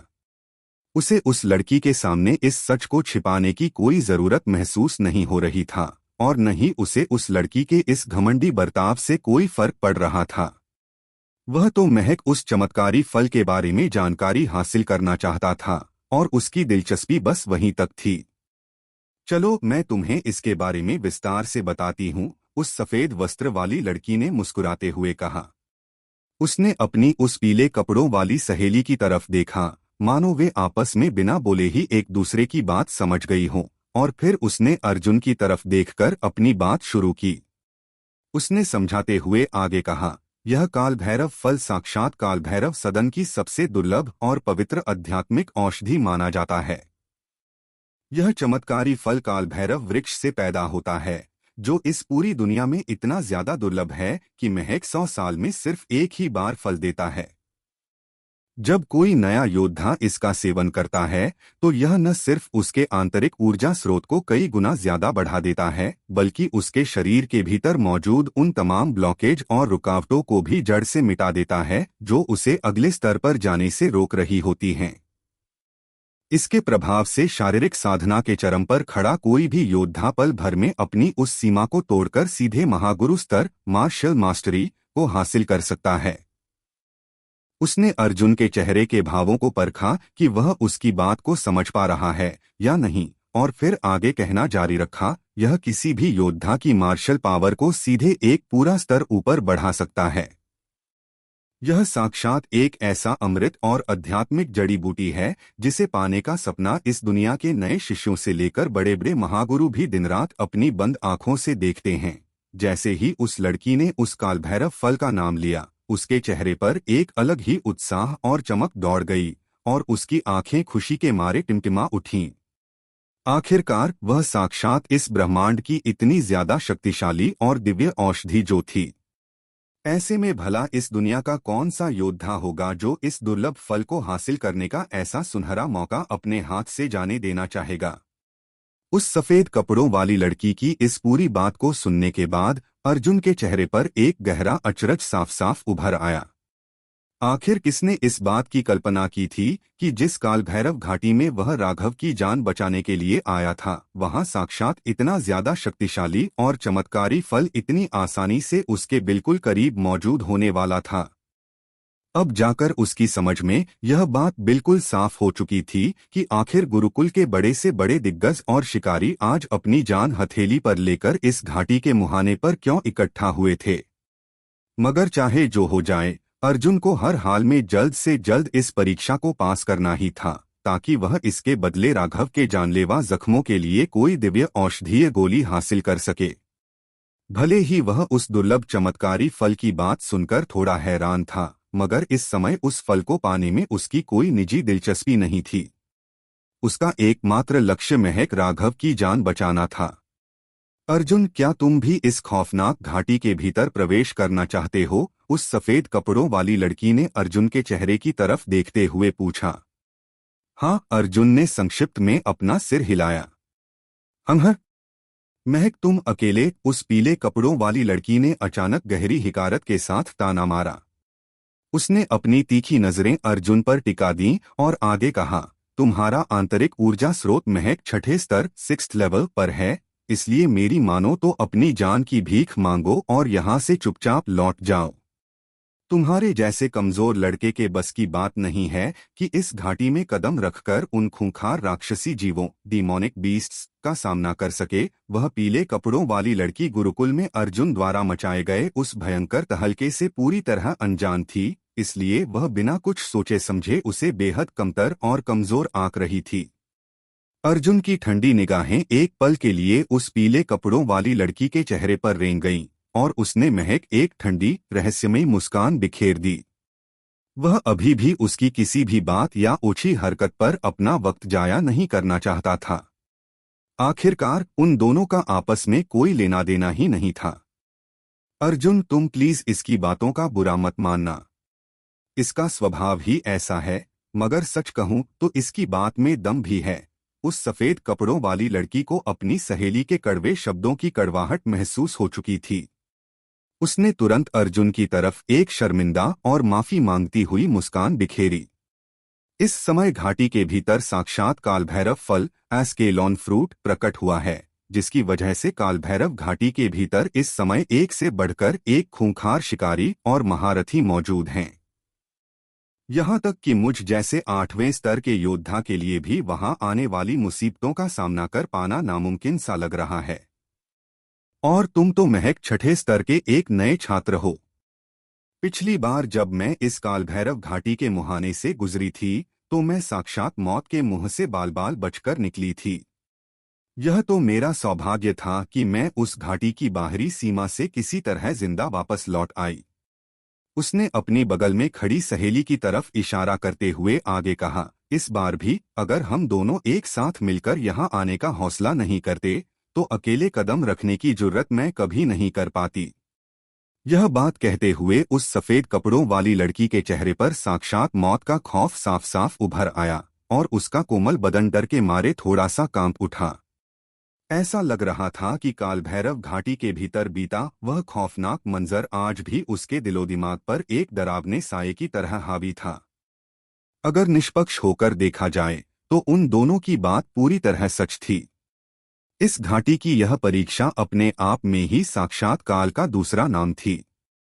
यहाँ तक कि कोई महागुरु स्तर मार्शल मास्टर का शीर्ष योद्धा भी इस बात का दावा नहीं कर सकता था कि वह यहाँ से पूरी तरह सलामत और बिना किसी खरोंच के वापस लौट आएगा। ऐसे में एक 6ठे स्तर के मामूली योद्धा के लिए कालभैरव घाटी के भीतर कदम रखना साक्षात खुदकुशी करने जैसा था। इसके अलावा इस समय कालभैरव घाटी के चारों तरफ गुरुकुल के चोटी के योद्धा और शिकारी मंडरा रहे थे, जिसकी वजह से यह मुकाबला और ज्यादा खूनी और भयंकर होने वाला था। ऐसी स्थिति में अर्जुन की यह 6ठे स्तर की शक्ति किसी तिनके के समान कमजोर नजर आ रही थी। मगर अर्जुन ने महक एक शांत मुस्कान बिखेरी और उसकी इस चेतावनी को पूरी तरह से हवा में उड़ा दिया। भले ही वह घाटी साक्षात 7 जन्मों की मौत से भरी हो, मगर उसे राघव के लिए इसके भीतर कदम रखना ही था। वह सफेद कपड़ों वाली लड़की अर्जुन की इस जिद को देखकर चिंता में अपने निचले होंठ को चबाकर रह गई और दूसरी तरफ मुड़ गई। उस पीले कपड़ों वाली लड़की ने गहरी हिकारत के साथ अर्जुन की तरफ देखा और बेहद दबे स्वर में एक एहसान जताने वाले लहजे में कहा, अगर तुम फिर भी इस घाटी के भीतर जाने की बेवकूफ़ी करना ही चाहते हो तो तुम हमारे पीछे पीछे चल सकते हो। वहां मिलने वाले फायदों और पुरस्कारों में से थोड़ा बहुत हिस्सा हम तुम्हें भी भीख में दे देंगे। अर्जुन ने महक एक बेपरवाह मुस्कान बिखेरी, मगर उसके इस ताने का कोई जवाब नहीं दिया। अगर ये दोनों लड़कियां इस खौफनाक घाटी का रास्ता जानने के लिए महक एक मार्गदर्शक गाइड के रूप में उसके काम आ सकती थीं, तो उसे उनके पीछे चलने में कोई ऐतराज नहीं था। रही बात उसके दिए जाने वाले उस मामूली फायदे की, तो अर्जुन को उसकी रत्ती भर भी परवाह नहीं था। उसका एकमात्र और सबसे बड़ा लक्ष्य महक इस परीक्षा को सफलतापूर्वक पार करना था। अर्जुन लगातार घाटी के बाहरी मुहाने पर नजरें गड़ाए खड़ा रहा, जहां एक से बढ़कर एक शक्तिशाली दिग्गजों का आगमन जारी था। तभी अचानक उन आते हुए लोगों के बीच अर्जुन की नजरें कुछ बेहद जाने पहचाने चेहरों पर जाकर टिक गईं। तो वह लड़की भी इस महासंग्राम का हिस्सा बनने यहाँ आई है, अर्जुन ने मन ही मन सोचा और अचरज से अपनी भौहें ऊपर उठाते हुए दूर खड़ी एक बेहद खूबसूरत काया को देखा। वह कोई और नहीं बल्कि इलायची लिज़ी थी। हवा में लहराते उसके शाही वस्त्र उसके उस सुडौल और बेहद आकर्षक बदन के उतार चढ़ाव को साफ बयां कर रहे थे। उसका वह बेहद हसीन चेहरा हमेशा की तरह बर्फ की तरह ठंडा और घमंडी लग रहा था। मगर जैसे ही अचानक उसकी नजरें दूर खड़े अर्जुन पर पड़ी, उसके चेहरे पर एक गहरा अचरज और शौक का भाव साफ उभर आया। मगर अर्जुन ने इलायची की उस हैरान निगाह पर ज्यादा ध्यान नहीं दिया। उसका ध्यान तो तुरंत उसके बिल्कुल पास खड़े नागार्जुन पर गया। कायदे से नागार्जुन को इस समय दिव्यखाई झरने वेल्किन फॉल्स के उस ट्रायल मैदान में होना चाहिए था, मगर वहां अर्जुन के हाथों मात खाने और उस साधना में पूरी तरह नाकाम होने के बाद वह अपनी किस्मत आजमाने सीधे यहां आ पहुंचा था। जैसे ही उन दोनों की आंखें आपस में टकराईं, नागार्जुन की उन चील जैसी पैनी आंखों में अर्जुन को मिटा देने की एक खूंखार और ठंडी नफरत साफ झलक उठी। अर्जुन ने उसे पूरी तरह से नजरअंदाज कर दिया। उसने अपनी नजरें दूसरी तरफ दौड़ाई, जहां उसने शांतनु एवरेट को उस पहाड़ी घाटी के बाहरी हिस्से में आते हुए देखा। उसके चारों तरफ गुरुकुल के कई शिष्यों की एक बड़ी भीड़ लगी हुई थी, जो उसकी तरफ गहरी ईर्ष्या और सम्मान की नजरों से देख रहे थे। शांतनु धीवर परिवार का वह चमत्कारी और सबसे होनहार चिराग था, जो जहां कहीं भी कदम रखता था, वहां की पूरी महफिल का केंद्र बिंदु खुद ब खुद बन जाता था। सारा भी साए की तरह शांतनु के पीछे पीछे चल रही थी। एक तरफ साक्षात हुस्न की मल्लिका थी, तो दूसरी तरफ बेहद हैंडसम और ताकतवर योद्धा। उन दोनों की जोड़ी सचमुच गुरुकुल में सबसे बेजोड़ और परफेक्ट मानी जाती था। शांतनु की नजरें भी अपने से कुछ ही दूरी पर खड़े अर्जुन पर जा पड़ी। अर्जुन को वहां देखते ही उसका पूरा चेहरा अचानक नफरत के मारे बिल्कुल काला पड़ गया, और उसके पूरे बदन से साक्षात काल जैसी कातिलाना ऊर्जा, मर्डरस ऑरा, फूटने लगी। अर्जुन! सारा ने बेहद दबे स्वर में अर्जुन का नाम अपने होठों से बुदबुदाया और चिंता में अपने निचले होंठ को हल्के से चबाने लगी। वह अंदर ही अंदर अर्जुन को अपना एक बेहद सच्चा दोस्त मानती थी, मगर इस समय शांतनु के साथ उसके पारिवारिक रिश्तों और मजबूरियों की वजह से वह चाहकर भी आगे बढ़कर अर्जुन का स्वागत करने या उससे बात करने की जुर्रत नहीं कर पा रही थी। अर्जुन ने स्वाभाविक रूप से सारा की उस बेबसी को भांप लिया था। उसने शांतनु के उस खूंखार और ठंडे चेहरे को पूरी तरह नजरअंदाज करते हुए महक सारा की तरफ देखकर एक बेहद शांत मुस्कान बिखेरी और अपनी सहमति में अपना सिर हिलाया। अगर इस कीड़े ने आज इस घाटी के भीतर कदम रखने की जुर्रत भी की, तो मैं अपने इसी हाथ से इसका काम तमाम कर दूंगा। शांतनु ने अपने दिल के भीतर साक्षात यमराज की तरह यह खूंखार कसम खाई। गुस्से के मारे उसके अंदर का खून इस कदर उबल रहा था कि वह अपने दांत किटकिटाने लगा था। उसने सारा और अर्जुन को एक दूसरे की तरफ इस तरह देखते हुए साफ पकड़ लिया था, और इस नज़ारे ने शांतनु के भीतर सुलग रही ईर्ष्या की आग में साक्षात घी का काम कर दिया था। अरे देखो देखो, वहां कितने बड़े बड़े और शक्तिशाली महारथी आए हैं, वह पीले कपड़ों वाली लड़की किसी छोटे बच्चे की तरह उत्तेजित होकर चिल्लाई। नागार्जुन, इलायची, शांतनु और उनके जैसे बड़े बड़े शीर्ष योद्धा ही इस दुनिया में एकमात्र ऐसे लोग थे जिनके सामने वह अपना सिर झुकाती थी। और इस समय वे सारे के सारे दिग्गज साक्षात उसकी आंखों के ठीक सामने खड़े थे।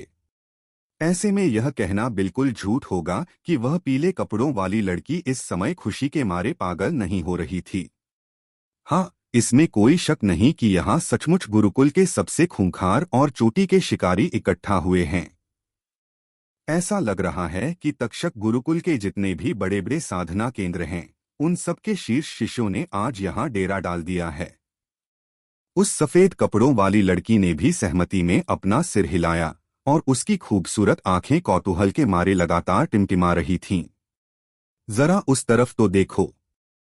साक्षात वर्मा परिवार के मुख्य वारिस और उनके रक्षक भी यहाँ पहुँच चुके हैं। भीड़ में से किसी शिष्य ने दूर एक दिशा की तरफ उंगली उठाते हुए बेहद अचरज से चिल्लाकर कहा। उसकी उंगली के इशारे का पीछा करते हुए वहां खड़े सैकड़ों लोगों ने जैसे ही पीछे मुड़कर देखा, उन्हें घाटी के बाहरी रास्ते से योद्धाओं का एक बहुत बड़ा और रसूखदार समूह तेजी से आगे बढ़ता हुआ दिखाई दिया। वे सब के सब लगभग 16 से 20 साल की उम्र के युवा और बेहद रौबदार योद्धा थे, मगर उन सबके बीच दो युवा पुरुष और एक बेहद रूपवती स्त्री सबसे ज्यादा अलग और शाही नजर आ रहे थे। वह लड़की बला की खूबसूरत थी, जबकि वे दोनों पुरुष साक्षात किसी राजा की तरह बेहद आकर्षक और रौबदार लग रहे थे। महक एक नज़र में ही कोई भी आम इंसान यह साफ बता सकता था कि वे कोई साधारण शिष्य नहीं, बल्कि किसी ऊंचे राजवंश के दैवीय चिराग थे। वे कोई और नहीं बल्कि वर्मा परिवार के सबसे बड़े युवा मालिक सिद्धार्थ स्टीवन और उनकी बेहद खूबसूरत मंगेतर श्रुति स्कारलेट थे। सिद्धार्थ! यह तो सचमुच साक्षात सिद्धार्थ हैं। महागुरु स्तर की उस शीर्ष रैंकिंग मार्शल मास्टरी रैंकिंग में तीसरे नंबर पर काबिज रहने वाले महान योद्धा सिद्धार्थ खुद आज यहां कदम रख चुके हैं। ऐसा लगता है कि उस दुर्लभ चमत्कारी फल की गूंज इन बड़े बड़े दिग्गजों के कानों तक भी पहुंच चुकी है। सिद्धार्थ जैसे ऊंचे और फौलादी कदकाठी वाले शीर्ष योद्धा इस गुरुकुल में साक्षात किसी भगवान की तरह पूजे जाते थे, जिनसे मिलना या देखना किसी भी आम शिष्य के बस की बात नहीं होती थी। वहां मौजूद ज्यादातर शिष्यों ने महक काल भैरव सदन में उनकी उस खूंखार साख और नाम के चर्चे ही सुने थे, मगर आज से पहले उन्हें कभी सामने से साक्षात देखने का सौभाग्य किसी को नहीं मिला था। अब जब वे खुद साक्षात मौत के इस कुएं के मुहाने पर खड़े थे, तो वहां खड़े हर एक शिष्य की आंखें सम्मान के मारे फटी की फटी रह गईं। सिद्धार्थ सचमुच उस महागुरु स्तर की रैंकिंग में तीसरे स्थान के हकदार नजर आ रहे थे। वर्मा परिवार के उस होने वाले वारिस का वह खड़ा होने का अंदाज ही साक्षात किसी चक्रवर्ती सम्राट जैसा था। सिद्धार्थ के ठीक बगल में जो बेहद हसीन लड़की खड़ी है, वही उनकी मंगेतर श्रुति है। यह लड़की साक्षात बेइंतहा जादुई प्रतिभा की धनी है और इसने साक्षात हरे रंग के फीनिक्स युद्धमर्म green rank phoenix battle spirit को अपने भीतर जागृत किया है। महज कुछ ही दिनों पहले तक्षक गुरुकुल की उस मुख्य प्रवेश परीक्षा में इसने अपनी ताकत का ऐसा भयंकर प्रदर्शन किया था कि गुरुकुल के 3 बड़े बड़े सदन इसे अपने हिस्से में शामिल करने के लिए आपस में ही भिड़ गए थे। इसकी ताकत साक्षात किसी प्रलय से कम नहीं है। जिन शिष्यों ने अपनी आंखों से उस परीक्षा का वह खूनी मंजर देखा था, वे सब इस समय श्रुति की तरफ बेहद आदर, दीवानगी और सम्मान की नजरों से देखते हुए आपस में फुसफुसा रहे थे। ऐसी असीमित प्रतिभा और हुस्न से भरी युवा लड़की जैसे ही तक्षक गुरुकुल के इस आंगन में कदम रखने वाली थी, वह खुद ब खुद सैकड़ों युवा योद्धाओं के दिलों की धड़कन बनने वाली थी। सिद्धार्थ के आसपास इस समय वर्मा परिवार के कई खूंखार रक्षक और योद्धा फौलादी दीवार बनकर खड़े थे, जिनमें से ज्यादातर योद्धा मार्शल आर्ट्स के 9वें स्तर लेवल 9 या उससे भी ऊपर की शक्तियों पर महारत हासिल कर चुके थे। अरे देखो देखो, कार्तिकेय, कई और सिद्धार्थ दोनों एक साथ मिलकर आगे बढ़ रहे हैं। ठीक इसी पल उस पीले कपड़ों वाली लड़की ने अचानक वर्मा परिवार के उस शाही दल की तरफ इशारा करते हुए अपनी आंखों में बेइंतहा खुशी और दीवानगी के साथ चिल्लाकर कहा। उस लड़की के चेहरे के भाव इस समय पूरी तरह बदल चुके थे। उसका वह पुराना घमंड और अहंकार अब पल भर में गायब हो चुका था, मानो वह साक्षात किसी दूसरी ही दुनिया की दासी बन चुकी हो। हाँ बिल्कुल, उस सफेद कपड़ों वाली लड़की ने भी मुस्कुराते हुए अपना सिर हिलाया, मानो वह अपनी सहेली की इस कामयाबी और खुशी से अंदर ही अंदर बेहद खुश हो रही हो। कार्तिकेय इस समय साक्षात सिद्धार्थ और वर्मा परिवार के उन बड़े बड़े महागुरुओं के पीछे पीछे इस काल भैरव घाटी की परीक्षा में कदम रखने जा रहा है। मुझे पूरा यकीन है कि उसने अपनी वफादारी और ताकत के बल पर वर्मा परिवार के भीतर एक बहुत बड़ा मुकाम हासिल कर लिया है। तुम सचमुच बेहद खुशनसीब लड़की हो, उसने उस पीले कपड़ों वाली लड़की की तरफ देखते हुए कहा, जिसके चेहरे पर इन शब्दों को सुनते ही एक गहरा गर्व और संतुष्टि का भाव तैर गया। यह बात अब पूरी तरह शीशे की तरह साफ हो चुकी थी कि कार्तिकेय नाम का वह योद्धा असल में इसी पीले कपड़ों वाली लड़की का प्रेमी था। अब जब वह वर्मा परिवार के भीतर अपनी वफादारी का लोहा मनवा चुका था और खुद सिद्धार्थ की नजरों में अपनी जगह बना चुका था, तो वह आज उनके साथ बराबरी से कदम मिलाकर चलने के काबिल हो पाया था। यह तो बिल्कुल स्वाभाविक ही है। मेरे कार्तिकेय के भीतर साक्षात बेजोड़ और अद्भुत प्रतिभा छिपी हुई है। वर्मा परिवार के भीतर उसका पुराना प्रदर्शन इतना ज्यादा बेमिसाल और खूंखार था कि खुद बड़े मालिकों ने खुश होकर उसे अपने खुद के वर्मा हावर्ड उपनाम से नवाजा है। तुम देखना, वह आने वाले भविष्य में एक ऐसा मुकाम हासिल करेगा जिसे देखकर यह पूरी दुनिया दंग रह जाएगी। उस पीले कपड़ों वाली लड़की ने गर्व से अपनी छाती चौड़ी करते हुए सरेआम घोषणा की। जैसे ही उसकी नजरें दूर खड़े कार्तिकेय पर पड़ी, उसकी आंखों में अपने प्रेमी के लिए एक गहरा आदर और दीवानगी साफ चमक उठी। वह खुद को इस दुनिया की सबसे भाग्यशाली स्त्री मान रही थी कि ऐसा महान योद्धा उसका प्रेमी था। कार्तिकेय का असली कुल नाम पहले वर्मा नहीं था। वह असल में वर्मा परिवार के महल में महक एक मामूली नौकर या दास का बेटा था, मगर मार्शल आर्ट्स की दुनिया में उसके बेजोड़ और खूंखार प्रदर्शन को देखने के बाद बड़े मालिकों ने उसे यह शाही उपनाम इनाम में दिया था, जो कि वर्मा परिवार के हजारों दासों और सेवकों के लिए साक्षात सातवें आसमान के सबसे बड़े सम्मान जैसा माना जाता था। इस देश के बड़े बड़े और रसूखदार कुलीन परिवार अक्सर अपने वफादार सेवकों और योद्धाओं का हौसला बढ़ाने और उन्हें अपने नियंत्रण में रखने के लिए इसी खूंखार सामंतवादी व्यवस्था का इस्तेमाल करते थे। क्या तुम उन लोगों को सामने देख पा रहे हो? असली मायने में शक्तिशाली और पूजनीय योद्धा महक वे ही हैं। तुम्हारे जैसे मामूली लड़के को उनके चरणों की धूल चाटकर उनसे कुछ सीखना चाहिए, उस पीले कपड़ों वाली लड़की ने अचानक अर्जुन की तरफ मुड़कर बेहद घमंडी और नीचा दिखाने वाले लहजे में कहा। उसके इन ओछे शब्दों को सुनते ही अर्जुन ने महक एक पल के लिए अपनी भौहें ऊपर उठाईं और फिर उसके चेहरे की तरफ देखते हुए बेहद गहरी हिकारत और उपहास भरी मुस्कान बिखेर दी। क्या इस पूरी दुनिया में साक्षात नक्षत्रों की शक्ति को अपने भीतर समेटे हुए अर्जुन को अब एक अदने से गुलाम या दास से मार्शल आर्ट्स की शिक्षा लेने की जरूरत पड़ने वाली थी? चलो, हमें इस समय इन फालतू बातों पर अपना वक्त जाया नहीं करना चाहिए। ऐसा लग रहा है कि उस घाटी का मुख्य जादुई द्वार अब खुलने ही वाला है। हमें तुरंत आगे बढ़कर अपनी जगह देखनी चाहिए। उस सफेद कपड़ों वाली लड़की ने माहौल की कड़वाहट को भांपते हुए तुरंत बात का रुख बदल दिया। उसने एक बार फिर अर्जुन की तरफ माफी मांगती हुई नजरों से देखा और अपनी उस पीले कपड़ों वाली सहेली का हाथ पकड़कर वहां से आगे बढ़ गई। ठीक इसी समय काल भैरव घाटी के मुहाने पर बने उस विशाल जादुई महल के भीतर से गुरुकुल के एक अधेड़ उम्र के मुख्य बुजुर्ग गुरु एल्डर बाहर निकलकर आए। उनके पूरे बदन से साक्षात एक बेहद रौबदार और पूजनीय आभा चारों तरफ फैल रही थी। उन मुख्य गुरु ने वहां खड़े सैकड़ों शिष्यों की उस विशाल भीड़ पर अपनी पैनी निगाहें दौड़ाई और बेहद बुलंद और गंभीर आवाज में घोषणा की, काल भैरव घाटी की यह परीक्षा तुम सभी के लिए साक्षात एक बहुत बड़ा वरदान भी है और तुम्हारे जीवन की सबसे खूंखार अग्निपरीक्षा भी। मुझे पूरा यकीन है कि तुम सब इस घाटी के भीतर छिपे उन खौफनाक और जानलेवा खतरों से बहुत अच्छी तरह वाकिफ होगे। इस घाटी के भीतर कदम रखने का सीधा मतलब है साक्षात मौत के मुंह से बाल बाल बचकर निकलना।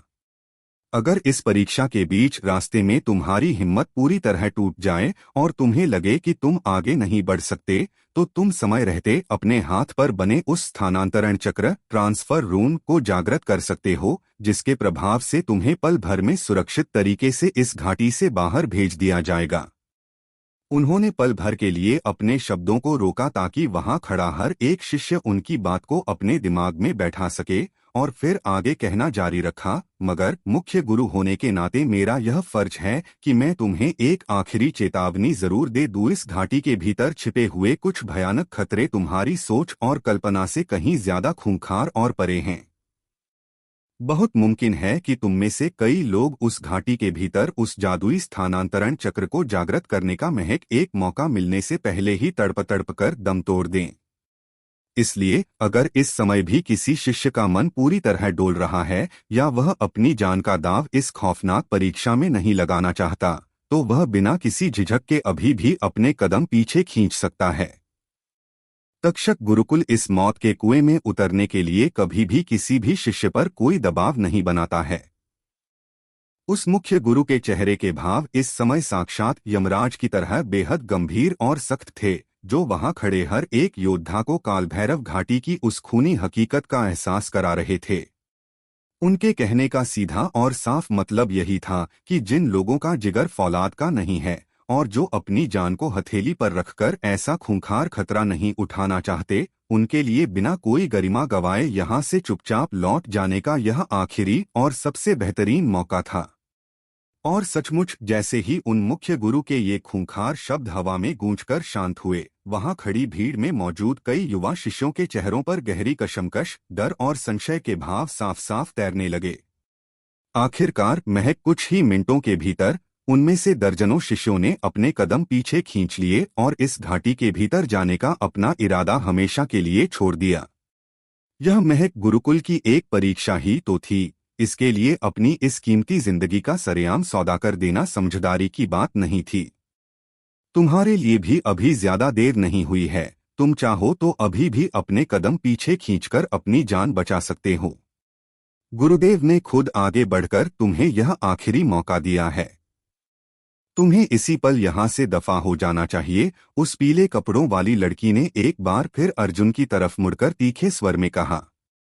मुख्य गुरु की उस भयानक चेतावनी को सुनने के बाद जब उसने कई शिष्यों को डरकर पीछे हटते और सुरक्षित स्थानों की तरफ भागते देखा, तो वह पीले कपड़ों वाली लड़की अर्जुन को तंज कसने का यह मौका अपने हाथ से कैसे जाने देती। उसकी आंखों में अर्जुन के लिए महक एक एहसान और खुद को बहुत बड़ा समझने का घटिया भाव भरा हुआ था। उसकी संकीर्ण सोच के मुताबिक अर्जुन की यह छठे स्तर की मामूली शक्ति महक कार्तिकेय जैसे असली और महान योद्धाओं की फौलादी ताकत को और ज्यादा चमकाने और उन्हें महान दिखाने के लिए महक एक तमाशा थी। अर्जुन ने पलटकर उसकी तरफ देखा और उसकी आंखों में इस समय बर्फ जैसी ठंडी और कातिलाना चमक थी। वह काफी देर से महक राघव की हालत को देखते हुए चुपचाप उसकी हर एक ऊंची हरकत और उस बकवास को बर्दाश्त कर रहा था, मगर वह लड़की लगातार सरेआम उसका मजाक उड़ाए जा रही थी। ऐसा बिल्कुल नहीं था कि अर्जुन के भीतर कोई स्वाभिमान या गुस्सा नहीं था। वह तो महक ऐसी तुच्छ और घमंडी औरत के मुंह लगकर खुद को उसके घटिया स्तर पर नीचे नहीं गिराना चाहता था। मैं इस खौफनाक घाटी के भीतर कदम रखूंगा या नहीं, यह फैसला महक मेरा और मेरी इस ताकत का होगा। तुम्हारे जैसी मामूली औरत की बकवास मेरे फैसलों को तय नहीं कर सकती, अर्जुन ने ठंडे और उपहास भरे लहजे में कहा। वह पीले कपड़ों वाली लड़की अपने घमंड में इस कदर अंधी हो चुकी थी कि अर्जुन को अब उसे उसकी सही औकात याद दिलानी ही पड़ने वाली थी। उस पीले कपड़ों वाली लड़की ने गहरी नफरत और हिकारत के साथ एक तेज हुंकार भरी। उसके चेहरे का वह घमंड इस समय बर्दाश्त से बाहर हो चुका था। उसका प्रेमी कार्तिकेय मार्शल आर्ट्स के 9वें स्तर पर बैठा साक्षात एक होने वाला महागुरु था, जिसे खुद साक्षात वर्मा परिवार के बड़े स्वामियों का वरदहस्त हासिल था और जिसका आने वाला भविष्य साक्षात सोने की तरह चमकने वाला था। ऐसे में वह अर्जुन जैसे एक मामूली और अजनबी छात्र को अपने पैरों की धूल से ज्यादा भला क्या समझती। उस पीले कपड़ों वाली लड़की के बोल समय के साथ और ज्यादा बेलगाम होते जा रहे थे। वह परोक्ष रूप से लगातार अर्जुन का अपमान कर रही थी और बेहद चालाकी से उसे कमतर दिखाने की कोशिश में जुटी थी। अब उसकी इस बकवास को बर्दाश्त कर पाना हद से ज्यादा मुश्किल होता जा रहा था। अर्जुन की आंखों में एक ठंडी और तीखी चमक कौंध गई और उसने अपनी नजरें उस पीले कपड़ों वाली लड़की के चेहरे पर टिका दीं। उसके शब्द अब सारी सीमाओं को लांघ चुके थे। अगर यह उस सफेद कपड़ों वाली लड़की की शालीनता न होती, जिसने आगे बढ़कर अर्जुन को कालभैरव घाटी के बारे में इतनी सारी महत्वपूर्ण बातें बताई थीं, तो अर्जुन शायद अब तक उस पीले कपड़ों वाली लड़की के साथ अपनी भद्रता को ताक पर रख चुका होता। तुम इसके बारे में इस तरह के अपशब्द कैसे बोल सकती हो? इस छोटे भाई का साधना स्तर तुमसे सिर्फ थोड़ा सा ही तो कम है। वह इतना भी कमजोर कैसे हो सकता है जितना तुम उसे बता रही हो? उस सफेद कपड़ों वाली लड़की ने एक बार फिर अर्जुन का पक्ष लेते हुए अपनी सहेली को टोका। ऐसा लग रहा था कि वह अपनी सहेली के इन ओछे और कड़वे शब्दों को बिल्कुल भी हजम नहीं कर पा रही थी। उस सफेद कपड़ों वाली लड़की ने एक बार फिर अपना सिर घुमाया और अर्जुन की तरफ देखते हुए बेहद शर्मिंदगी भरी मुस्कान बिखेरी। छोटे भाई, तुम प्लीज गुस्सा मत होना। हमारी यह सहेली स्वभाव से थोड़ी ज्यादा ही मुंहफट है। तुम्हें इसकी बातों पर जरा भी ध्यान देने की जरूरत नहीं है। उसकी आवाज में एक सच्चा अपनापन था और अर्जुन को कमतर आंकने की उसकी रत्ती भर भी मंशा नहीं थी। दीदी, आप इसकी इतनी तरफदारी क्यों कर रही हैं? कार्तिकेय के सामने यह और इसके जैसे बाकी सब लोग महज एक कीड़े के समान हैं। जरा देखो तो इसे, यहाँ खड़ा होकर कैसे ऐसे ढोंग कर रहा है मानो कोई बहुत बड़ा सूरमा हो। इसका यह बर्ताव इस हद तक हास्यास्पद है जिसकी कोई सीमा नहीं है। मैंने तो पहले तरस खाकर इसे अपने साथ घाटी के भीतर ले जाने की पेशकश की थी, मगर अब मुझे साफ लग रहा है कि ऐसे इंसान पर रहम खाने की कोई जरूरत नहीं है। उस पीले कपड़ों वाली लड़की ने अपनी बड़ी सहेली की डांट को पूरी तरह हवा में उड़ा दिया और लगातार चिल्लाती रही। उसकी इतनी तेज आवाज की वजह से आसपास खड़े कई शिष्यों का ध्यान उनकी तरफ खिंचा चला आया। अरे अब चुप भी हो जाओ। वह सफेद कपड़ों वाली लड़की अपनी सहेली की इस ढिठाई से पूरी तरह अवाक रह गई। वह गुस्से के मारे इस कदर कांप रही थी कि उसे समझ ही नहीं आ रहा था कि वह इस लड़की को कैसे समझाए। आपको इस तरह परेशान होने की बिल्कुल जरूरत नहीं है, अर्जुन ने उस बड़ी लड़की की तरफ देखते हुए बेहद शांत आवाज में कहा। न तो आपका मुझ पर कोई एहसान है और न ही मेरा आप पर कोई कर्ज। रही बात आपकी इस छोटी सहेली की, तो इसने अपने अहंकार में चूर होकर मुझे अपना निशाना बनाया और लगातार मेरा उपहास उड़ाया। मगर मैं बहुत अच्छी तरह जानता हूं कि जो लोग खुद को सातवें आसमान पर समझते हैं, वे असल में अंदर से उतने ही बौने और संकीर्ण होते हैं। मेरा सीधा सा मतलब यह है कि आपकी यह सहेली मेरी नजरों में महज एक तिनके के समान तुच्छ है। अर्जुन ने यह बात बेहद साफ और बेपरवाह लहजे में कही। वह उस पीले कपड़ों वाली अज्ञानी लड़की पर अपना एक पल भी जाया नहीं करना चाहता था, इसलिए उसने अपने दिल की बात साफ साफ कह दी। इसके बाद उसके जवाब का इंतजार किए बिना अर्जुन बेहद लापरवाही और बेफिक्री के साथ वहां से मुड़ा और आगे बढ़ गया। अब तक अर्जुन ने उस पीले कपड़ों वाली लड़की की हर एक बेतुकी और हास्यास्पद टिप्पणी को सिर्फ इसलिए बर्दाश्त किया था क्योंकि वह अपनी गरिमा नहीं खोना चाहता था। सच कहा जाए तो अर्जुन को इस बात की थोड़ी खुशी थी कि उसने शुरुआत में उसे अपने साथ चलने का निमंत्रण दिया था, मगर वह यहाँ किसी के साथ बहसबाजी का हिस्सा बनने नहीं आया था। वह लड़की न केवल खुद पर काबू रखना नहीं जानती थी, बल्कि समय के साथ और ज्यादा आक्रामक होती जा रही थी, और अर्जुन को उसके इस घटिया बर्ताव को सहने की कोई मजबूरी नहीं थी। अर्जुन को इस तरह बेपरवाह होकर जाते देख उस पीले कपड़ों वाली लड़की का चेहरा गुस्से और चिढ़ के मारे बिल्कुल विकृत हो गया। उसने गहरी हिकारत से अपनी नाक सिकोड़ी और अर्जुन की पीठ पीछे जोर से चिल्लाकर कहा, मैं भी देखना चाहती हूँ कि तुम जैसे महक छठे स्तर के अदने से योद्धा के पैर इस खूंखार घाटी के भीतर कितनी देर टिक पाते हैं। वहां कदम रखते ही तुम किसी खूंखार राक्षसी जीव का स्वादिष्ट भोजन बन जाओगे। तुम जैसे साधारण लोगों को अपनी औकात का अंदाजा तब तक नहीं होता जब तक उनका सामना किसी असली महारथी से न हो जाए। वह पीले कपड़ों वाली लड़की साफ तौर पर अर्जुन को एक बेहद औसत और कमजोर इंसान बताकर उसका मजाक उड़ा रही थी, और जिस महान महारथी का वह दम भर रही थी, वह कोई और नहीं बल्कि कार्तिकेय था, जिसे खुद वर्मा परिवार ने अपना शाही उपनाम देकर सम्मानित किया था। अर्जुन ने उसके इन तानों पर पलटकर देखना भी ग्वारा नहीं किया और महक एक गहरी व्यंग्यात्मक मुस्कान बिखेरते हुए आगे बढ़ता रहा। कुछ ही देर के भीतर शिष्यों के उस बड़े समूह में से कई लोगों ने पीछे हटकर अपने कदम वापस खींच लिए थे। मुख्य गुरु की आंखों में एक गहरी चमक तैर गई, मानो उन्हें पहले से ही इस बात का अंदाजा था। आखिरकार हर कोई इस परीक्षा का हिस्सा बनने के लिए अपनी कीमती जान को दांव पर लगाने का जिगर नहीं रखता था। उन मुख्य गुरु ने एक बार फिर अपनी बुलंद आवाज में घोषणा की, मैं देख पा रहा हूं कि अभी भी यहाँ ऐसे योद्धाओं की एक बहुत बड़ी संख्या मौजूद है जो पूरे फौलादी इरादे के साथ इस कालभैरव घाटी के भीतर कदम रखने के लिए डटे हुए हैं।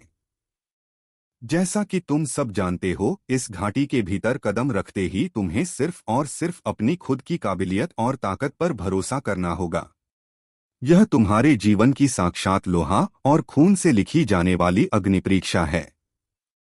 वहां तुम्हें न केवल उन खूंखार राक्षसी जीवों का सामना करना होगा और घाटी के भीतर छिपे उन प्राचीन प्रतिबंधित क्षेत्रों फोरबिडन एरियाज को पार करना होगा, बल्कि इस बात की भी पूरी आशंका है कि तुम्हें अपने ही सहपाठियों और साथियों के साथ जीवन और मृत्यु का युद्ध लड़ना पड़े। इस यात्रा में आपस का टकराव पूरी तरह अपरिहार्य है। वहां किसकी जान जाएगी और कौन बुरी तरह जख्मी होगा, यह पूरी तरह से नियति और ईश्वर के हाथ में है। मगर एक बात कान खोलकर याद रखना, किसी भी महागुरु स्तर मार्शल मास्टर के शीर्ष योद्धा को साधना कर रहे किसी भी आम शिष्य पर अपनी शक्ति का इस्तेमाल करने की सख्त मनाही है। अगर किसी ने भी गुरुकुल के इस पवित्र नियम का उल्लंघन करने की जुर्रत की तो उसे इसके बेहद भयानक परिणाम भुगतने होंगे, क्योंकि यह काल भैरव घाटी के नियमों का सरेआम उल्लंघन माना जाएगा। तक्षक गुरुकुल इस कठिन परीक्षा को सफलतापूर्वक पूरा करने वाले हर एक योद्धा को बेहतरीन पुरस्कारों से नवाजेगा, मगर जो योद्धा इस परीक्षा को सबसे पहले नंबर पर पूरा करके बाहर निकलेगा उसे उस शानदार इनाम के अलावा तक्षक गुरुकुल के सामने अपनी तरफ से एक अतिरिक्त विशेष मांग रखने का भी सुनहरा अवसर दिया जाएगा। जब तक वह मांग हद से ज्यादा अनुचित या असंभव नहीं होगी, तक्षक गुरुकुल उसे हर हाल में पूरा करेगा। जैसे ही मुख्य गुरु ने अपनी बात समाप्त की, वहां खड़े हर एक योद्धा की आंखों में उस सर्वोच्च सम्मान को पाने का एक अटूट और फौलादी संकल्प चमक उठा। काल भैरव सदन के इन 3 सबसे बड़े और खूंखार परीक्षा मैदानों में से आज तक केवल गिने चुने लोग ही इस परीक्षा को सफलतापूर्वक पार करने में कामयाब हो पाए थे। यही वजह थी कि काल भैरव सदन का यह शाही आदेश इस परीक्षा को पूरा करने वालों को इतने बड़े और अद्वितीय पुरस्कार देने का वादा कर रहा था। मगर इसके साथ ही इस परीक्षा के खूंखार नियमों को सुनकर उन सबके दिलों के भीतर एक अनजाना सा खौफ और बेचैनी भी पैदा हो रही थी। वे पल भर में इस बात को समझ चुके थे कि वहां उन्हें न केवल उन भयानक राक्षसी जीवों से अपनी जान बचानी थी, बल्कि उनके बीच होने वाली आपसी रंजिशें और खूनी जंग भी पूरी तरह जायज होने वाली थीं। यहां हताहत होने वाले योद्धाओं की संख्या की कोई सीमा तय नहीं की गई थी। अगर 2 जानी दुश्मन इस घाटी के भीतर एक दूसरे के आमने सामने आ जाते तो अपनी पुरानी दुश्मनी का हिसाब चुकता करने के लिए इससे बेहतर और खूंखार जगह इस पूरी दुनिया में कोई दूसरी नहीं हो सकती थी। बेशक यह नियम ज्यादातर कमजोर और आम शिष्यों के लिए हद से ज्यादा क्रूर और दमनकारी था। इस व्यवस्था में कमजोरों का कुचला जाना पूरी तरह तय था। उन्हें न केवल घाटी के भीतर मंडराते उन राक्षसी जीवों के जानलेवा खतरों से सावधान रहना था, बल्कि अपने आसपास चल रहे उन इंसानों से भी अपनी पीठ की रक्षा करनी थी जो उन्हें नुकसान पहुंचाने के लिए किसी भी हद तक जा सकते थे। अगर उनसे जरा सी भी चूक हुई तो साक्षात मौत उनके सामने खड़ी होने वाली थी। विशेष रूप से अगर किसी योद्धा के गुरुकुल में पहले से ही कई शक्तिशाली दुश्मन मौजूद थे तो इस घाटी के भीतर कदम रखना उसके लिए साक्षात 7 जन्मों के नरक जैसा होने वाला था, क्योंकि उसके सारे दुश्मन मिलकर उसे चारों तरफ से घेरकर मौत के घाट उतार सकते थे। और अर्जुन जैसे योद्धा के लिए, जिसके इस समय वहां एक से बढ़कर एक खूंखार और रसूखदार दुश्मन साक्षात घात लगाए खड़े थे, यह परीक्षा यकीनन सबसे ज्यादा नुकसानदेह और खतरनाक साबित होने वाली थी। जैसा कि अंदेशा था, जैसे ही मुख्य गुरु के शब्द हवा में शांत हुए, अर्जुन को महसूस हुआ कि कई ठंडी, पथरीली और कातिलाना निगाहें सीधे उसकी काया पर आकर टिक गई थीं। उन आंखों में छिपी हुई हत्या की वह खूंखार भावना, किलिंग इंटेंट, पूरी तरह सरेआम और बेपर्दा थी। उनमें से सबसे ज्यादा बर्फीली और जानलेवा निगाहें सिद्धार्थ, शांतनु, नागार्जुन और एक ऐसे अजनबी योद्धा की तरफ से आ रही थीं जिसे अर्जुन व्यक्तिगत रूप से नहीं जानता था। मगर उस अजनबी की आंखों में छिपी नफरत की आग बाकी के उन तीनों दुश्मनों से रत्ती भर भी कम नहीं थी।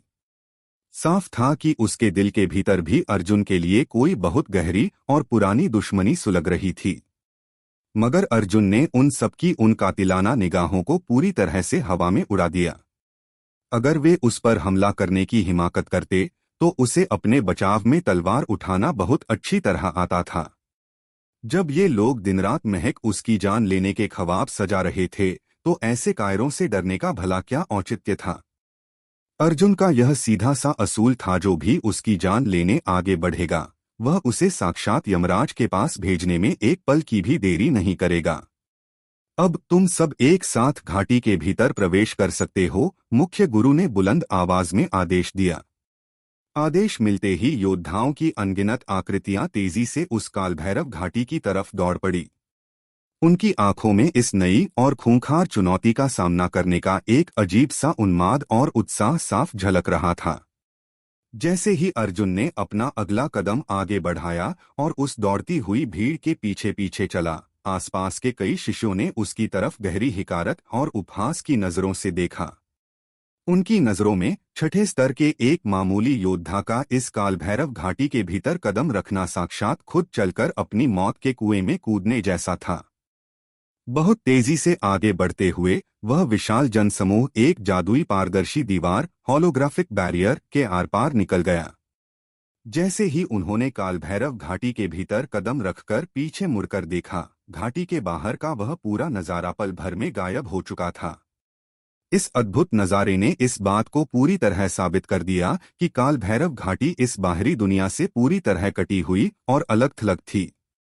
यह पूरी जगह एक बेहद शक्तिशाली प्राचीन जादुई ढाल शील्ड से सील की गई थी, और अगर कोई भी योद्धा यहां से बाहर निकलना चाहता था तो उसके पास केवल दो ही रास्ते थे, या तो वह घाटी के उस दूसरे छोर को सफलतापूर्वक पार करे या फिर अपने पास मौजूद उस स्थानांतरण चक्र को समय रहते जागृत कर दे। छठे स्तर के छात्र, मैं उम्मीद करता हूं कि तुम अपनी इस मामूली जान को थोड़ी देर और संभाल कर रख पाओगे। नागार्जुन की ठंडी और जहरीली निगाहें एक पल के लिए अर्जुन के चेहरे पर रेंग गईं। इसके बाद उसने अपना रुख बदला और तेजी से घाटी की उन खौफनाक गहराइयों की तरफ बढ़ना शुरू कर दिया। शायद नागार्जुन के दिलो दिमाग पर इस समय उस दुर्लभ चमत्कारी फल को हासिल करने का भूत सबसे ज्यादा सवार था। उसकी नजरों में अर्जुन महज एक मामूली कीड़े जैसा था, जिसे वह जब चाहे अपने पैरों तले कुचल सकता था, तो फिर ऐसे में वह उसके ऊपर अपना कीमती वक्त अभी क्यों जाया करता। शांतनु ने भी अर्जुन की तरफ एक बेहद बेपरवाह और ठंडी नजर दौड़ाई। वह और सारा धीवर परिवार के उन शक्तिशाली रक्षकों के साथ तेजी से घाटी की गहराइयों की तरफ बढ़ गए। ऐसा लग रहा था कि उस कालभैरव फल को हासिल करना और इस परीक्षा को पहले नंबर पर पास करना शांतनु के लिए हद से ज्यादा महत्वपूर्ण था, और वह अर्जुन जैसे मामूली इंसान पर अपना एक पल भी बर्बाद नहीं करना चाहता था। जब वर्मा परिवार के योद्धा अर्जुन के पास से गुजरे तो श्रुति ने अर्जुन को साक्षात अपनी आंखों के अंगारों से भस्म कर देने वाली नजरों से देखा। उस दिन युद्ध के उस अखाड़े फाइटिंग स्टेज पर अर्जुन ने सरेआम उसका जो भयानक अपमान किया था, वह एक ऐसा गहरा जख्म था जिसे वह अपनी पूरी जिंदगी एक कलंक की तरह ढोने वाली थी। वह एक बेहद स्वाभिमानी और घमंडी लड़की थी, इसलिए वह अर्जुन से अपने उस अपमान का बदला सूद समेत चुकाने के लिए पूरी तरह तड़प रही थी। सिद्धार्थ ने भी चलते चलते बेहद लापरवाही से अर्जुन पर अपनी एक नजर डाली, मगर उसकी आंखों में कोई खास भाव नहीं थे। भले ही अर्जुन के पास थोड़ी बहुत ताकत क्यों न हो, मगर सिद्धार्थ जैसा महान योद्धा भला उस पर अपना ध्यान क्यों देता।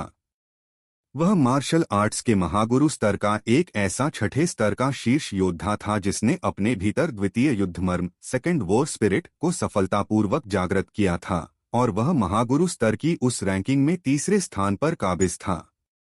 उसके वैभव और ताकत का जो साम्राज्य था, वह अर्जुन की सोच और औकात से कहीं ज्यादा ऊंचा था, जिसे अर्जुन शायद अपने पूरे जीवन में भी हासिल नहीं कर सकता था। दीदी चलिए भी, अब यहाँ खड़े होकर क्या देखना, चलिए आगे चलकर देखते हैं कि यह कमजोर लड़का कैसे उन खूंखार राक्षसी जीवों का निवाला बनता है। पीछे से एक बेहद तीखा और उपहास से भरा स्वर गूंजा। वह कोई और नहीं बल्कि वही पीले कपड़ों वाली लड़की थी जिसने कुछ ही देर पहले अर्जुन के साथ बदजुबानी करने की जुर्रत की थी। हमें अब जल्दी करनी चाहिए, उस सफेद कपड़ों वाली लड़की ने अपनी उस घमंडी सहेली का हाथ पकड़ा और तेजी से उसे आगे खींचते हुए वहां से निकल गई। वहां मौजूद हर एक योद्धा अपने समय का बेहतरीन इस्तेमाल करते हुए तेजी से घाटी की उन रहस्यमय गहराइयों की तरफ कदम बढ़ा रहा था। कुछ ही पलों के भीतर वह विशाल भीड़ अलग अलग दिशाओं में बिखर चुकी थी। अब तक उनके बीच किसी भी तरह का कोई सीधा टकराव या रंजिश देखने को नहीं मिली थी। अर्जुन ने ठहरकर कालभैरव घाटी की उन खौफनाक गहराइयों के नजारे को अपनी आंखों में समेटा।